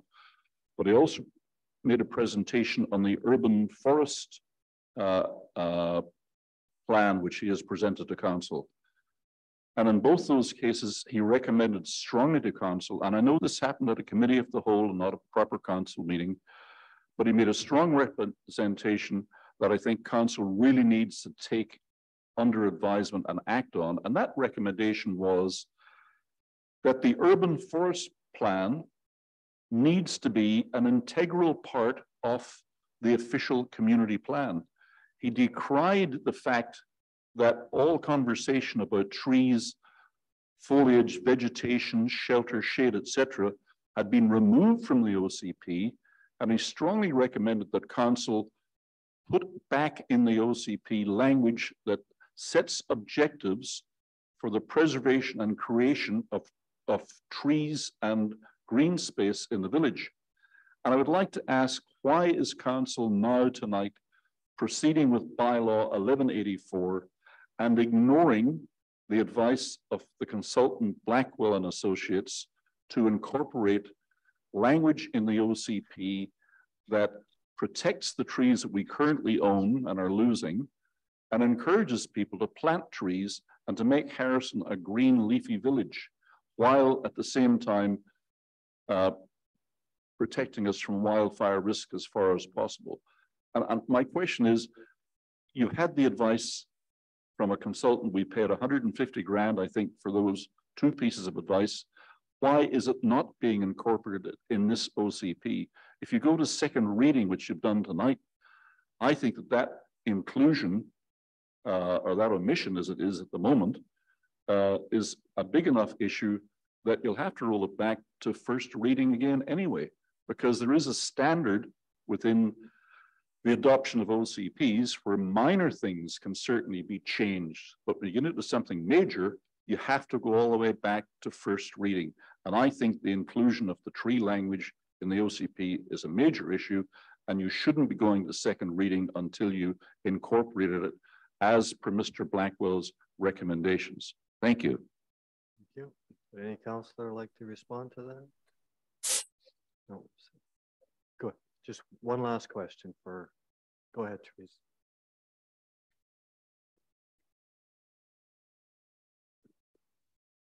In regards to safety and fire evacuation, this is a small village. If in the event there's a fire, there are a number of residents that do not have a car. They are elderly or they are disabled. I'd like to propose a solution to some of these issues in evacuating these people. Because as a former nurse, I know that in an emergency situation, one of the number one things you need to control is panic. There is panic and there is fear. There needs to be someone in charge with a solid plan that can actually evacuate people. Otherwise, Harrison Hot Springs Road will be a two-way trail of people with their boats and their campers and everything else. So there needs to be a policy put in place and an evacuation plan for life over limb, people, and then pets, and then property. So people over their toys first, but get the seniors and the elderly registered on a voluntary basis. You can call it the Angel Network, you can call it the Good Neighbor Registry, the Buddy System, but you can set it up where you have a neighbor that is to your left and to your right. You get to know them in front and in back of you, and that way you register that they don't have a car, they're elderly, they are in a wheelchair, they need assistance to get out.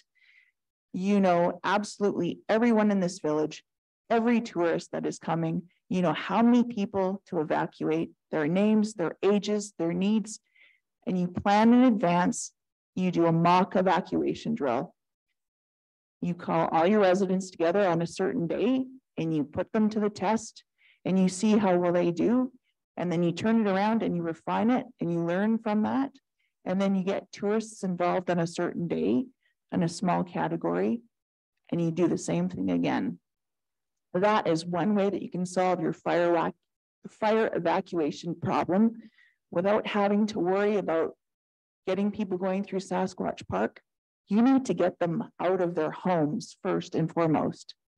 You can have them with a ribbon put on their door as they leave, that they're accounted for. If there's no ribbon on the door, the fire chief and the next staff goes along checking the doors for evacuation people. System of triage. It's common sense. That's my fire evacuation plan. I'm willing to help set it up and to volunteer to get those people registered. And let's get it done. Thank you. Those are some great suggestions. Maywood, pardon the intrusion. We have Doug on Zoom is available now. I'm having a hard time hearing you guys. Sorry.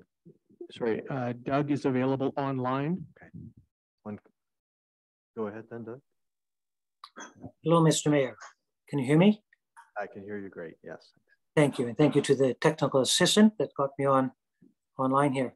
I attended the OCP open house on May 29th and had a great discussion with Carson. He answered many, many questions from me.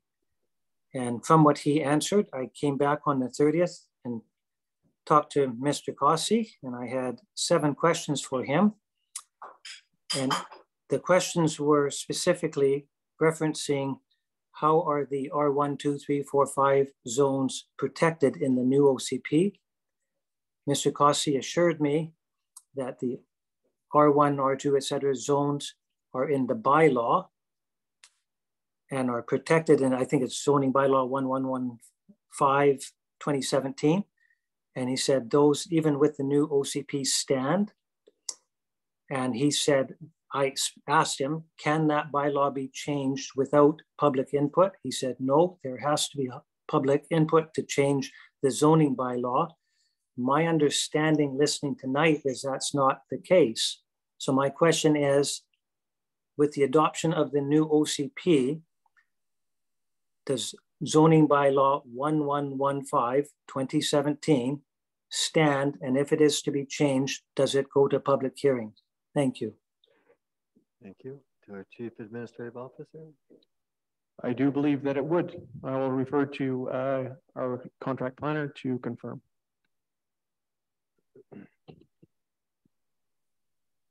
Council has the ability, when they have a zoning bylaw that has been deemed in compliance with the official community plan, to waive the requirements of a public hearing. But that does not mean that it happens overnight. There's a process that's outlined in the Local Government Act that requires you to put notices in the newspaper, and that if somebody wants to speak to it, that they have that ability to do that.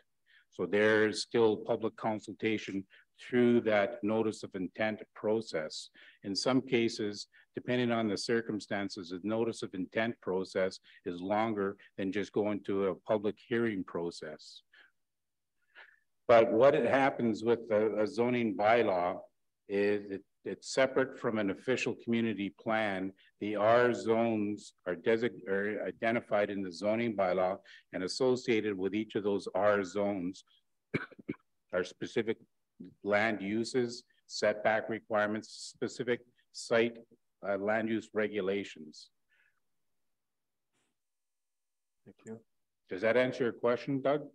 Half of it. So with the new OCP, where it combines our 1, 2, 3 and parts of 4 and 5 into a, I think it's called a low density residential zone. So they're all combined into that.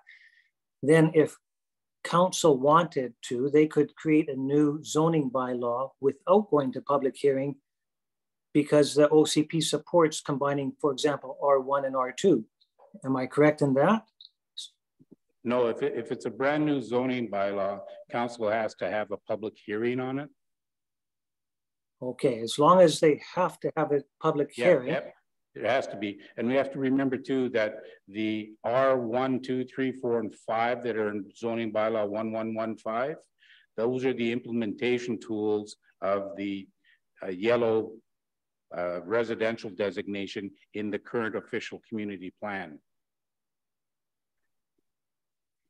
Okay, so the whole point is I'm hoping that Harrison retains the integrity of the R1 and R2 zones and lets us be a high quality residential neighborhood in the village as well as a resort community. Thank you, Mr. Mayor. I thank you. Great. Call for adjournment. Moved by Councillor Facio, seconded by Councillor Vidal. Call the question. All in favor? Motion passes unanimously. We are adjourned. Thank you, everybody, for coming.